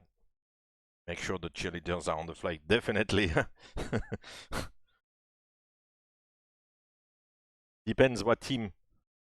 Some teams are a little bit nicer than others. Was it the other day in I think in where was it? In Tampa, I think they had those instead of having the pom-pom girls, they had like pom-pom boys. I thought, gosh, really? Pom-pom boys? Really? God. That was so funny, huh?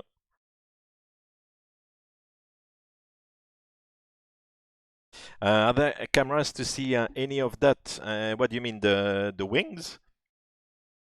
The cameras on the aircraft, there are like 3 outside cameras that will give you you know, the ground movement camera that will give you a view over where the main gear and the nose gear are when you're taxiing on the ground. In the air, it's not really used too much, and you wouldn't really see the wing tips from the ground movement camera.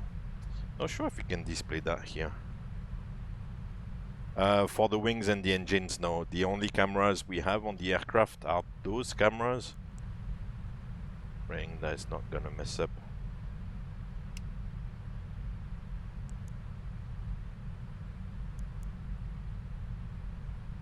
Yeah, this is what we have.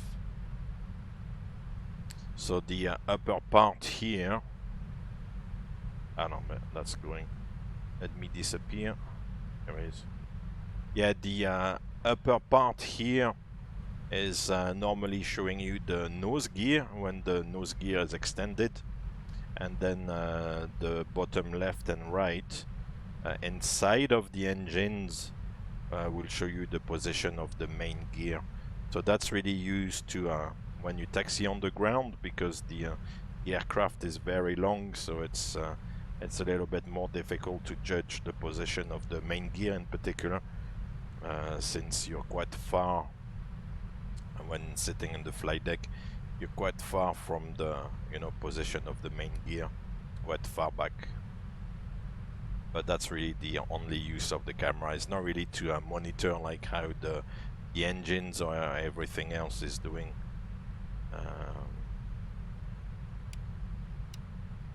It's just to taxi on the ground.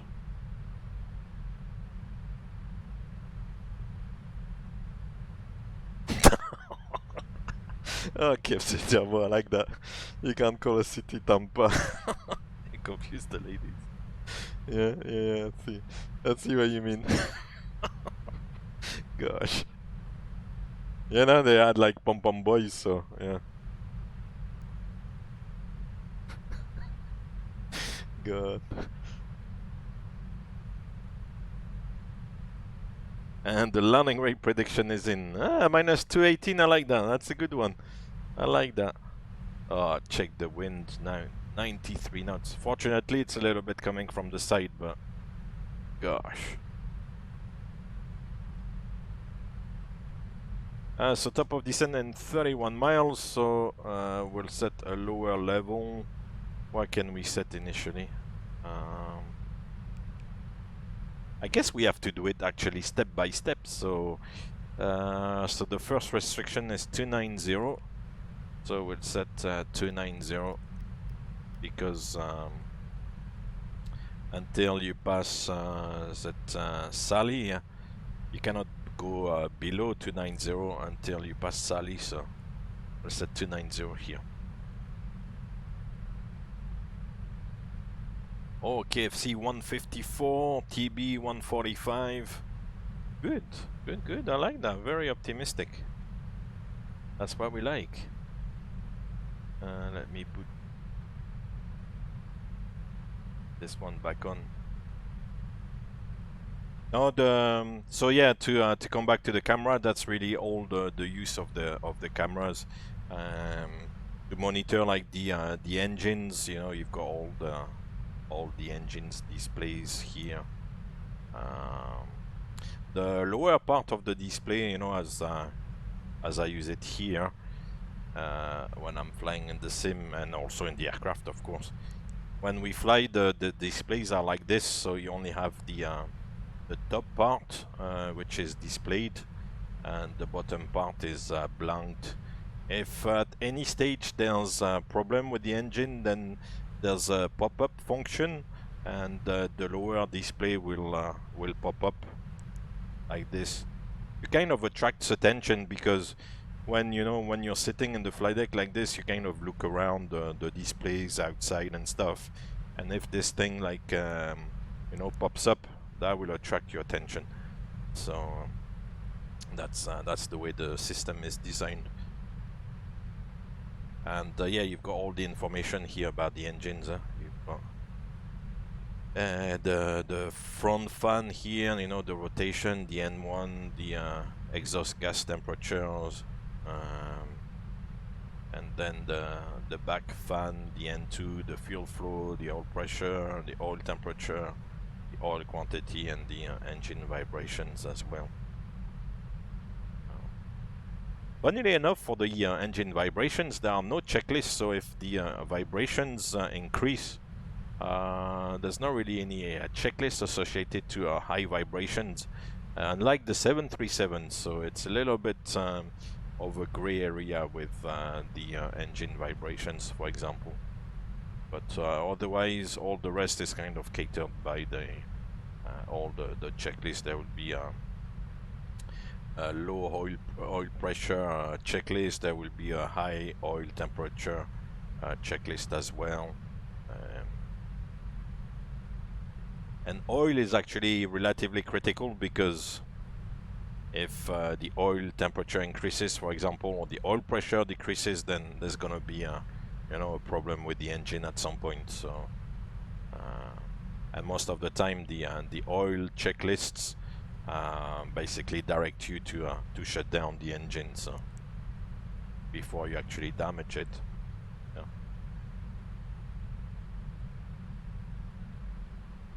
Cool, we're gonna start the descent now, just before Sally. Beautiful.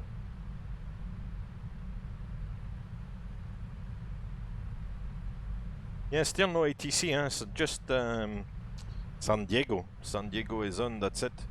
No SoCal, no LAX tower. That's a shame. Da da da da da da.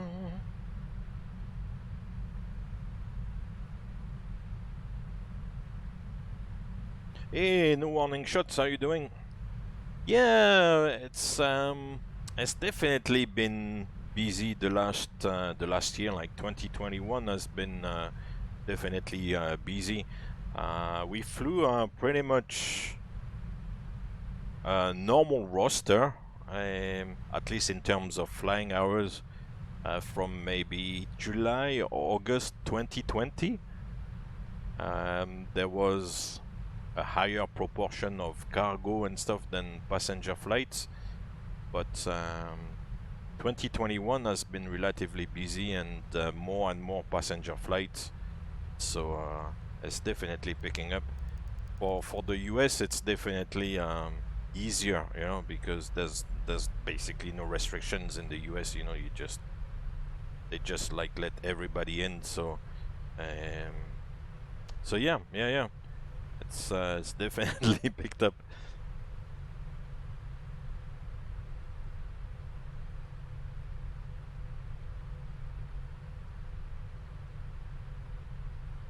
And domestically in the US, I think it's been flying non-stop as well. Huh? The domestic market in the US has not been too much. It's not been affected too much. You know, it's amazing. Right, so we passed Sally at 290, now we can go down to 270. So you're really supposed to kind of set level by level because the waypoints are not close enough. You know, as I showed you, it was like a long arrival. So the waypoints are too far apart to set like a lower altitude straight away. Because if at any stage you lose the VNAV and then you start like descending below all those restrictions, first of all you don't take care of the restrictions, which you are supposed to, and secondly then you risk, you know, going too low, and maybe we saw that there were like mountains and stuff. You could hit like a mountain or something too. Hey, Machine Dusk, Mark the Duck, thank you very much for the follow.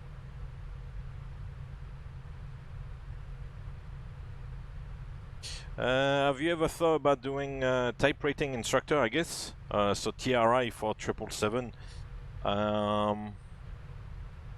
I looked at it maybe, what was that, 3 years ago, 3 years ago.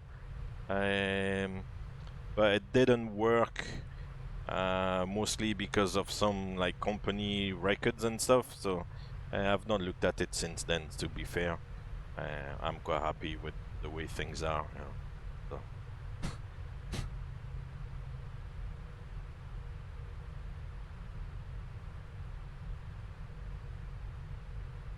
Right, so after 2.7, now we passed Glesson. Angel is 2.4, so let's set 2.4.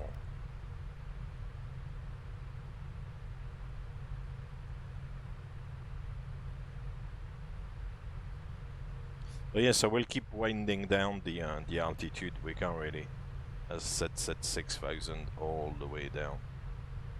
But ATC at some point will say, oh, you are clear to descend on the Big Bear 3 arrival and altimeter 2991. So once you pass flight level 180, then reset 2991 and then continue the descent as per the arrival, as per the star. This is very good way to do it, actually. And it was at Angel that then the speed will come back, I think. Yeah, at Angel the speed goes back to 280. So they could tell you, you know, to continue on the arrival, but to maintain high speed or free speed. So if you want to fly faster, then you can fly faster. If they tell you like free speed or, you know, or high speed approved, then you can get rid of that 280.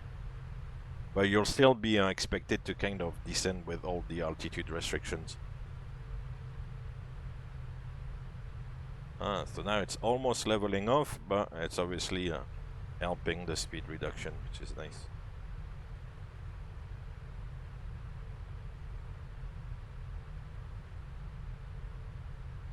At the moment it's very low. The thrust percentage is indicated here. The main reference is the N1, and at the moment it's 32.6, which is very low. It's basically at idle.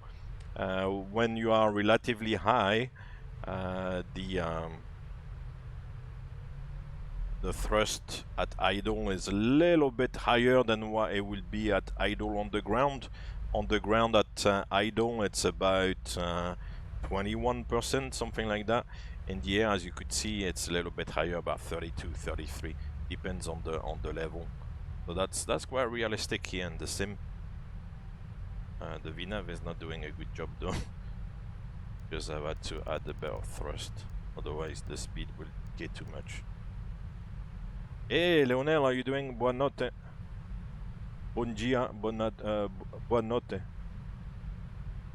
Obrigado.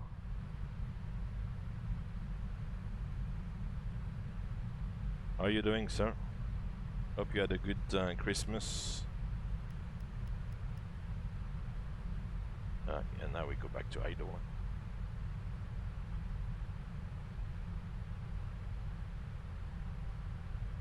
The difference between Cat 1, 2, 3 ILS is really like how far down you can go on the approach before you decide if you can land or not. With the Cat 1 ILS, you can only go down to 200 feet generally speaking, and because there are little differences, but generally speaking, you can only go down to 200 feet above the runway, and then see if you can make it or not, if you have like visual references with the runway. And also on the Cat 1 approach, it's gonna be like a manual landing, whereas then with Cat 2 you go a little bit further down to about 100 feet above the runway, and then you're gonna do an auto land. And with Cat 3 you can go down to 50 feet above the runway, which is basically like crossing the threshold, and it's also an auto land, you know, roughly speaking. So yeah, the different categories is like how far down you can go on the approach before like deciding if you can land or not.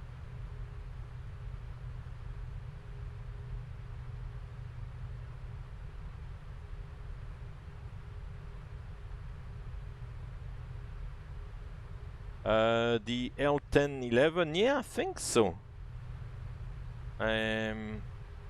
Because you've got the Cat 3B, where basically you can, there are no visual requirements, you know. Cat 3B, it's there's no decision height. You need 75 meters of RVR, which is, you know, 75 meters of visibility, which is like nothing, you know. 75 meters is you don't see anything, so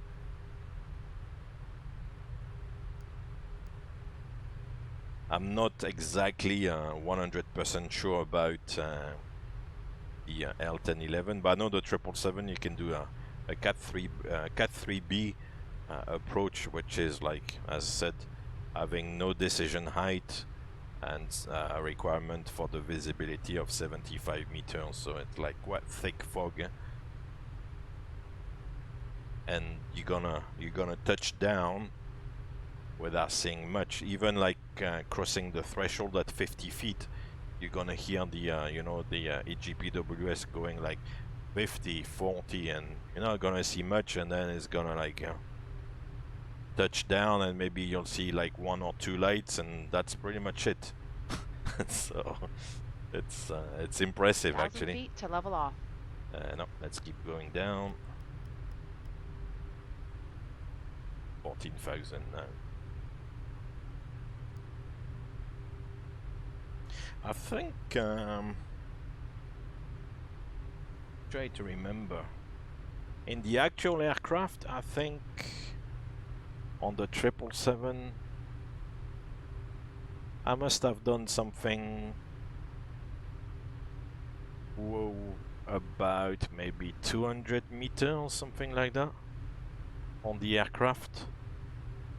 An actual, you know, approach in the fog with about 200 meters visibility. So you'll take the, you know, the best approach available, which for 777 is like Cat 3B, and yeah, let the aircraft do its thing. Obviously, you've got to monitor that it's doing the correct thing, but yeah, about 200 meters a few times. But it's rare actually that the visibility comes down. Oh no, I'm talking rubbish.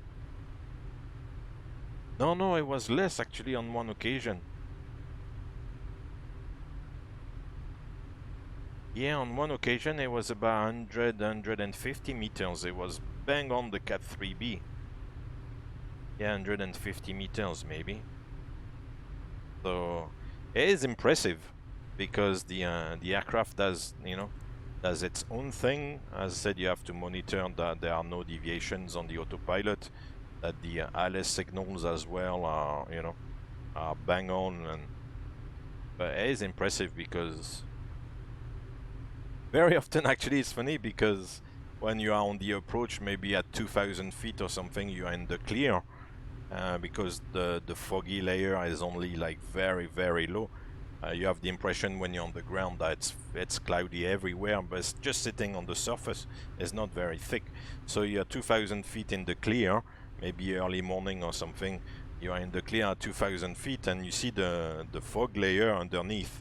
And then you enter the fog layer, and then you know that, you know, until landing you're not gonna see you know, the sun anymore. and yeah, you go down like, you know, in the soup, and you go down. Then if the runway and approach lights are quite bright, you start seeing maybe some of the lights lower down, and then yeah, it is interesting. Yeah, descending already into LAX indeed. I will reset the next altitude at Big Bear as 13,000. Okay.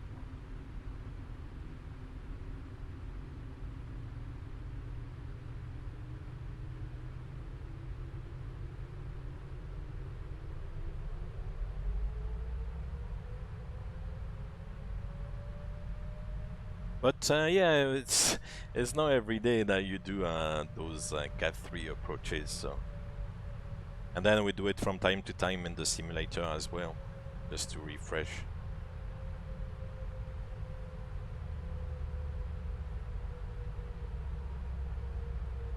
See you, TB. Thank you very much. I'll see you soon. Have a good one.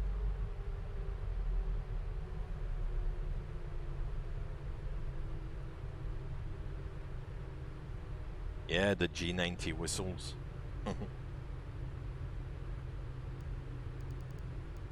It's a very distinctive sound with the G90 above all when it starts. Now we put down to 10,000. You got that, you know, that kind of sound where I kind of like the pitch increases, and then at the very end you've got this.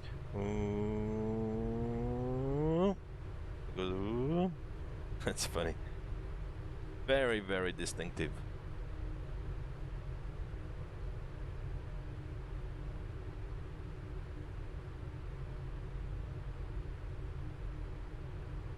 Gonna get into the soup there, and then we're not gonna get out of it.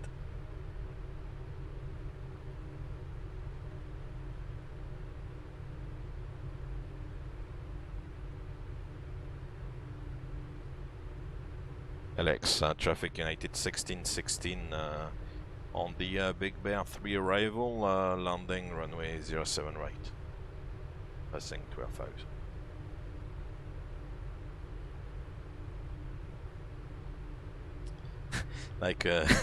like a diesel locomotive, yeah, there's a little bit of that indeed.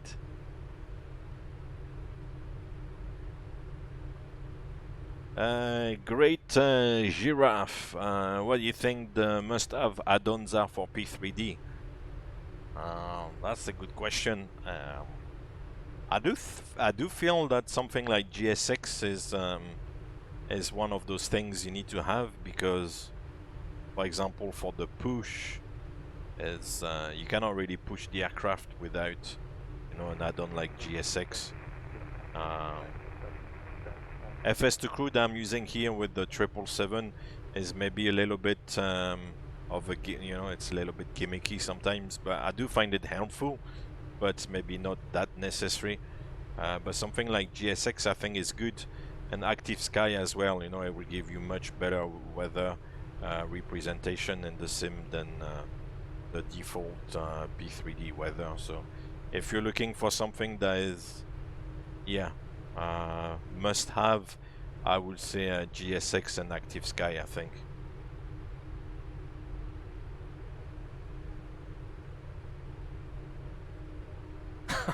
Alexa, stop! Alexa, good night.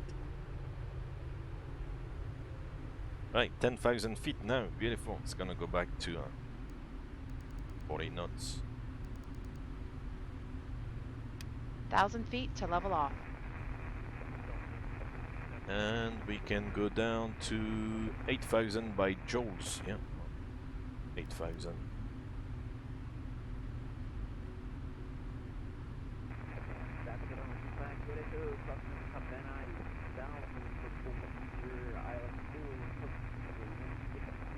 Oh, in SFO it was because of an auto land?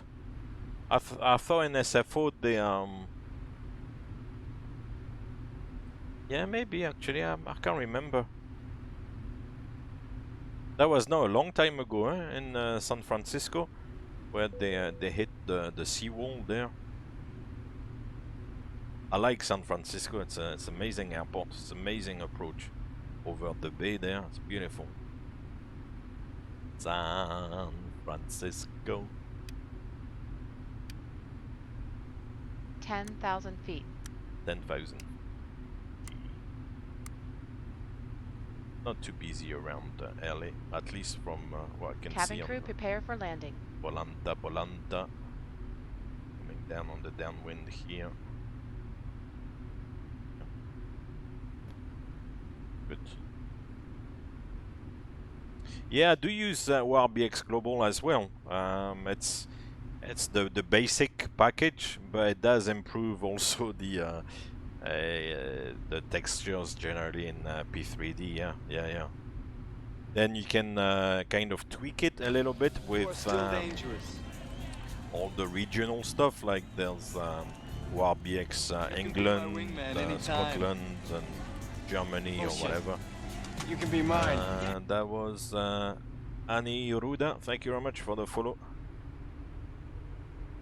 But at least with WARBX Global, it gives you a kind of basic improvement of 1,000 feet to level off. Of the ground textures, which are nice. Traffic. Here we go again. Traffic. Right. After this one, where can we go? After Jones, we can go down to 6,000 feet. And we can actually do the approach checklist as well. Approach checklist.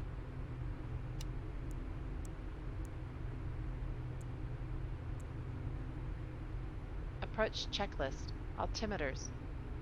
2991 set. Set and checked. Set. Approach checklist complete.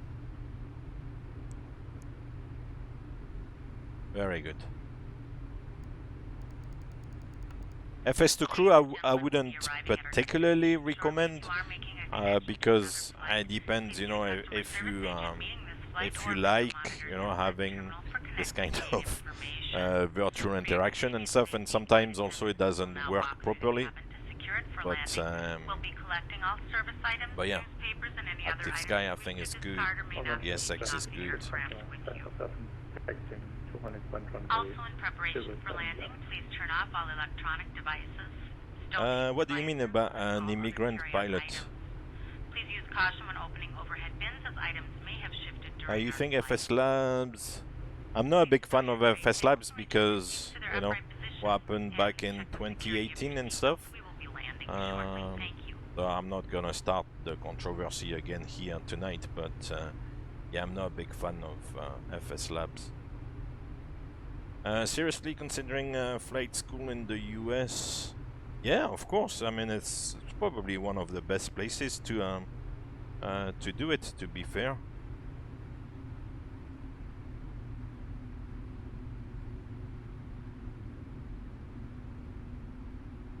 Oh, and it's going back to 220. 1,000 feet to level off. Let's do 22. That'll be good enough.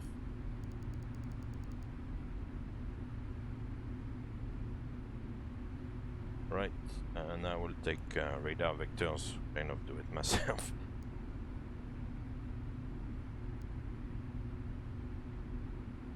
Okay. The United 1616 heading 250 or 245. Los Angeles traffic, Kansas 12 heavy, lighted up, runway 7 left. Los Angeles traffic. Los Angeles traffic, United 1075, ILS, final 7 right. LAX traffic, United 1616, downwind 7 right. Right, and we continue the descent.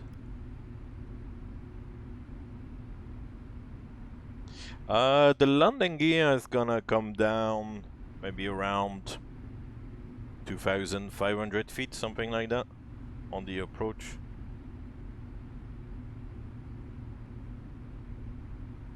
And what ILS? I will 1099 India Mike Kilo Zulu. Yeah, that's what we have. Good. Right, down to 2600. Let's traffic Delta 650 lining up runway 6 right, Los Angeles.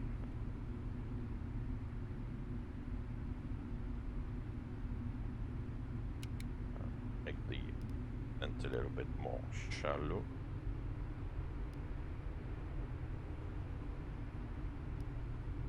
Mind you.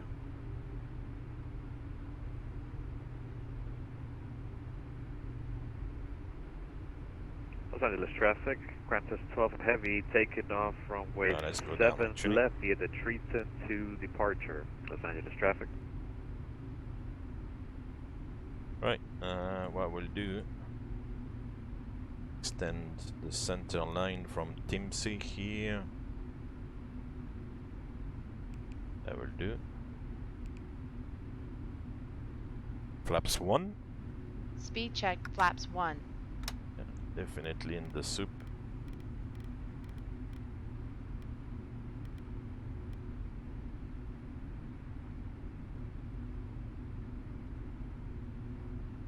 Los Angeles traffic Delta 650 taking off runway 6 right onto Tootsie to departure Los Angeles.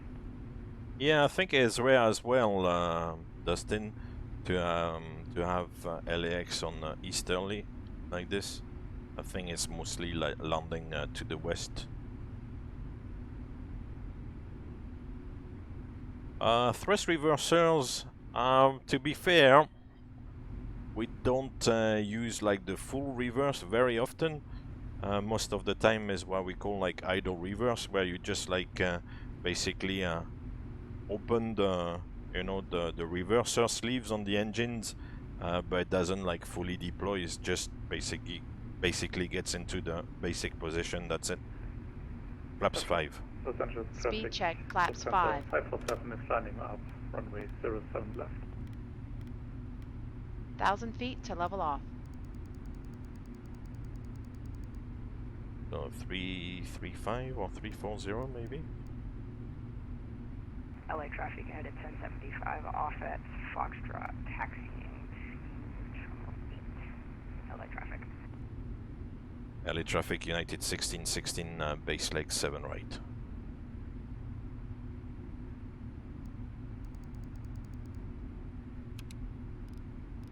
Really shallow and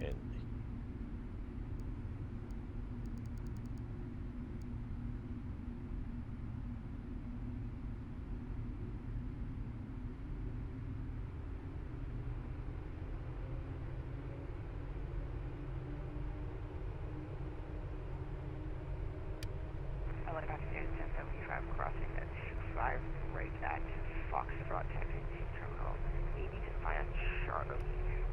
LA traffic.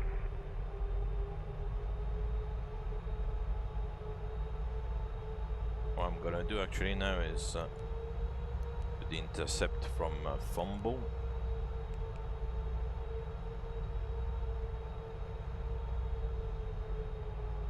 Right, so we'll arm the approach.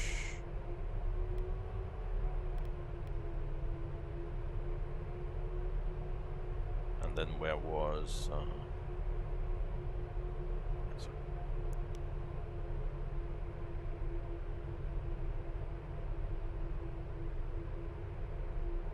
no, the landing gear is not down yet.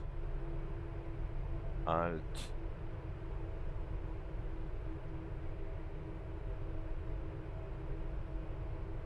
Yeah, I went a little bit too far downwind, but it doesn't matter. Los Angeles traffic, Lufthansa 547, taking off runway 07 left.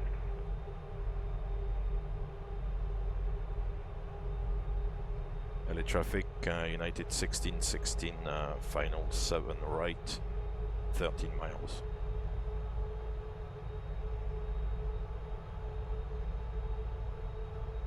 Right, so the glide slope is alive, which is good. Gonna intercept the localizer.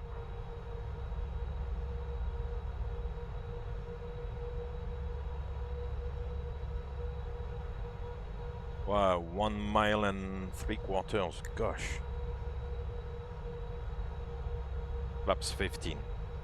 Speed check, flaps 15. Localizer captured. Good. Yeah, it's very marginal. Very, very marginal. It's rare. LAX. It's a shame because over the ocean there, you know, you go like past the coastline and back in.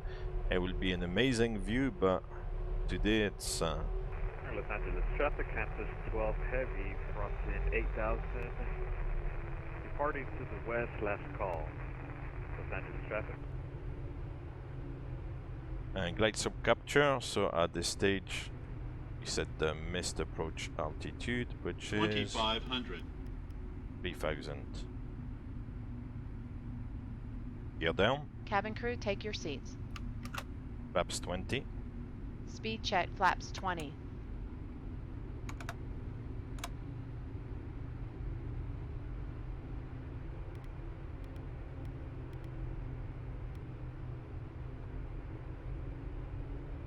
So yeah, now the gear is coming down, and you've got the down green indication there. The lever is down as well, but the one you have to rely on is the down green here indication, not so much the position of the lever. Flaps 30. Speed check, flaps 30.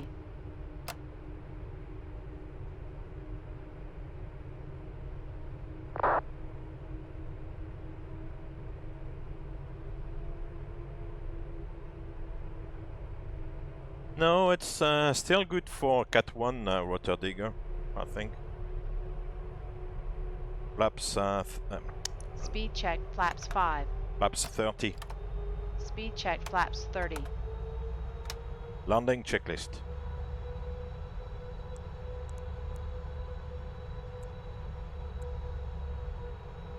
Landing checklist. Landing checklist complete.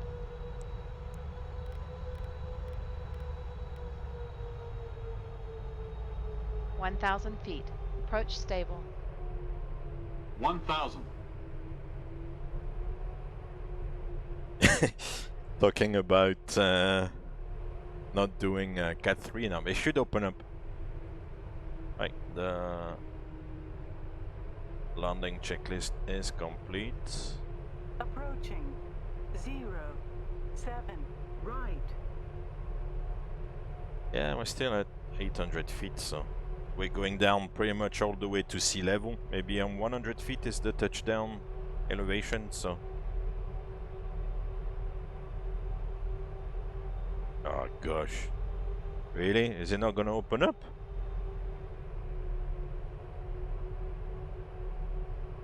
$500. Uh-oh. Oh, here it is. Gosh. Minimums. No, it's not minimums yet. Oh, here it is. Minimums. Landing. Oh gosh. There's not much to see.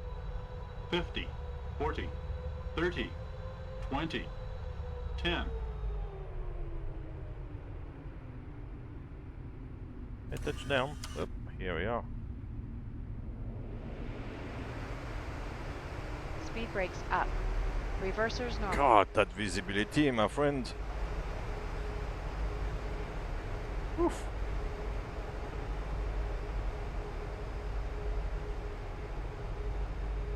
And 60 knots. 60 knots. Where are we here?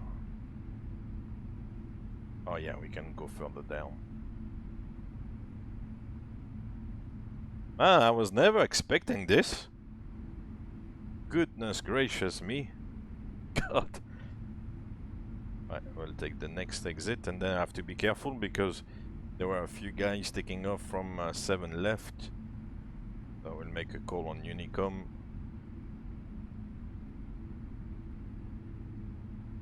Man, that was really marginal. runway 7 right vacated for United 1616, holding short 07 left.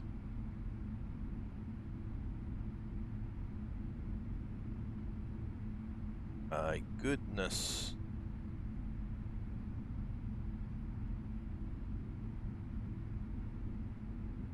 Right, so we'll come here to the holding point, and then we'll see what the score is with departing traffic. 7 left is more like a departing runway, so it's a bit like in Paris where you have to fall short of the inner runway. Right, so we'll clean up the aircraft in the meantime. Let me have a look. I'm not crossing when somebody is taking off. As the thing is that we cannot see anything. You don't see the end of the runway there. Anybody in LA taking off 7 left? Safely at the gate. This will be your indication it is safe to move about the cabin, gather your belongings, and disembark. Doesn't sound like it. Flying with us today. We appreciate your business and hope to see you again right, let's on a go. future flight. The only aircraft I can see is this 737, but it looks further away, so.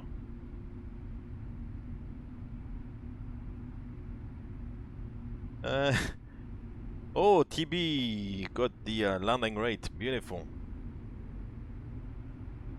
No, this is like an improved LAX scenery, but it's kind of based on the default. But I think there's a few improvements. Approaching.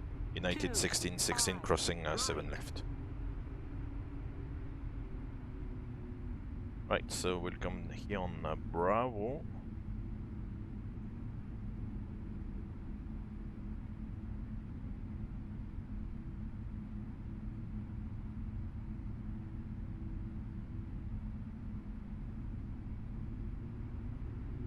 No Tenerife repeat. Hey, Ramba, how you doing? Ah, no worries. Welcome to a very misty and grey LAX. Ah, it's a shame. It would have been beautiful to see in sunshine, but not today. Today is a little bit yuck.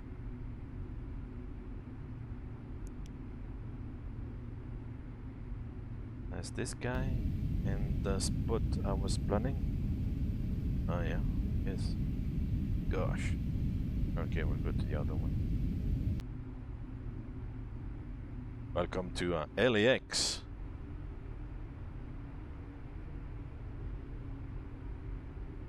Right, so we'll take the next right. And we're therefore gonna go to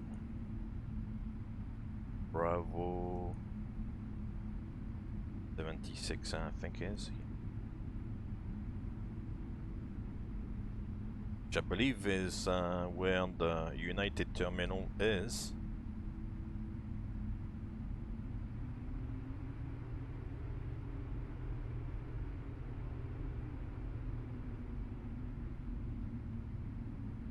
Yeah, it's oh, and it's raining now. Alaska.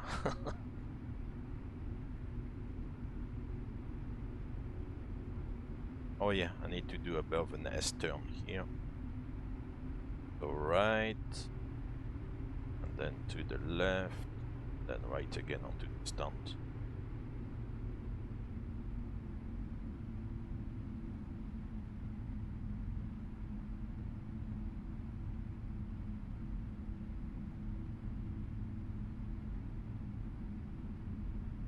Here's the stunt.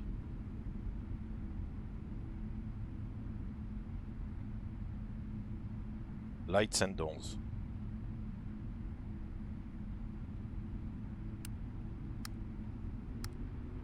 Cabin crew disarm doors and cross-check.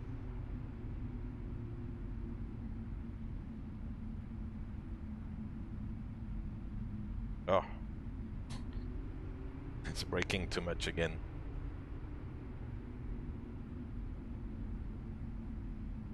Yeah, no, in this type of weather, you could be anywhere, really, because there's nothing to be seen, so you could be in any place.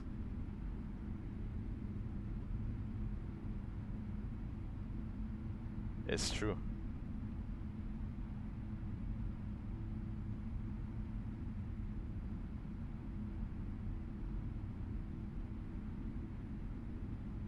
Oh.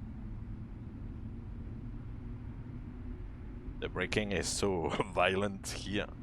Come on, push, come on, come on, come on. That's it, stop. Right, so parking brake is now set, the APU is running, we can shut down the engines. Welcome down here, disarm the doors. Volant tire in the background. Ah, it's weird, it's giving me the sound alert now. And yeah, welcome to LAX. Well, blank this. Come back to the ident page.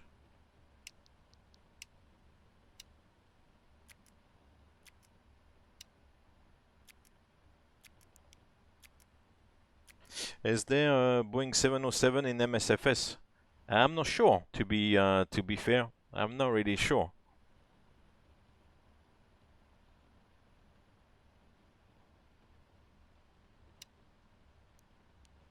Then we'll be able to do the shutdown checklist, and that's it, pretty much.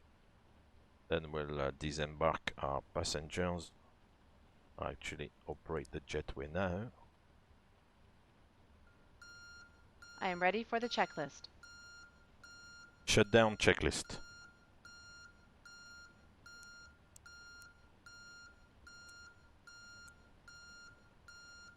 Shutdown checklist. Parking brake. Set. Shutdown checklist complete. Very good. Right, let's open the door at the front.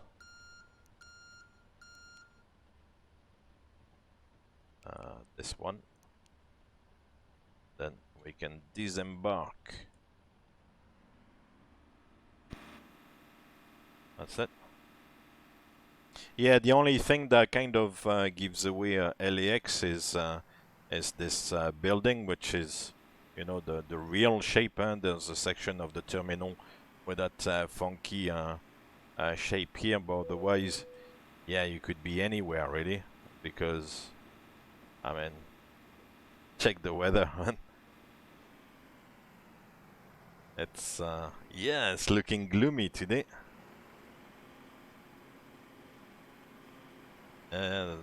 Oh, I can't believe the weather.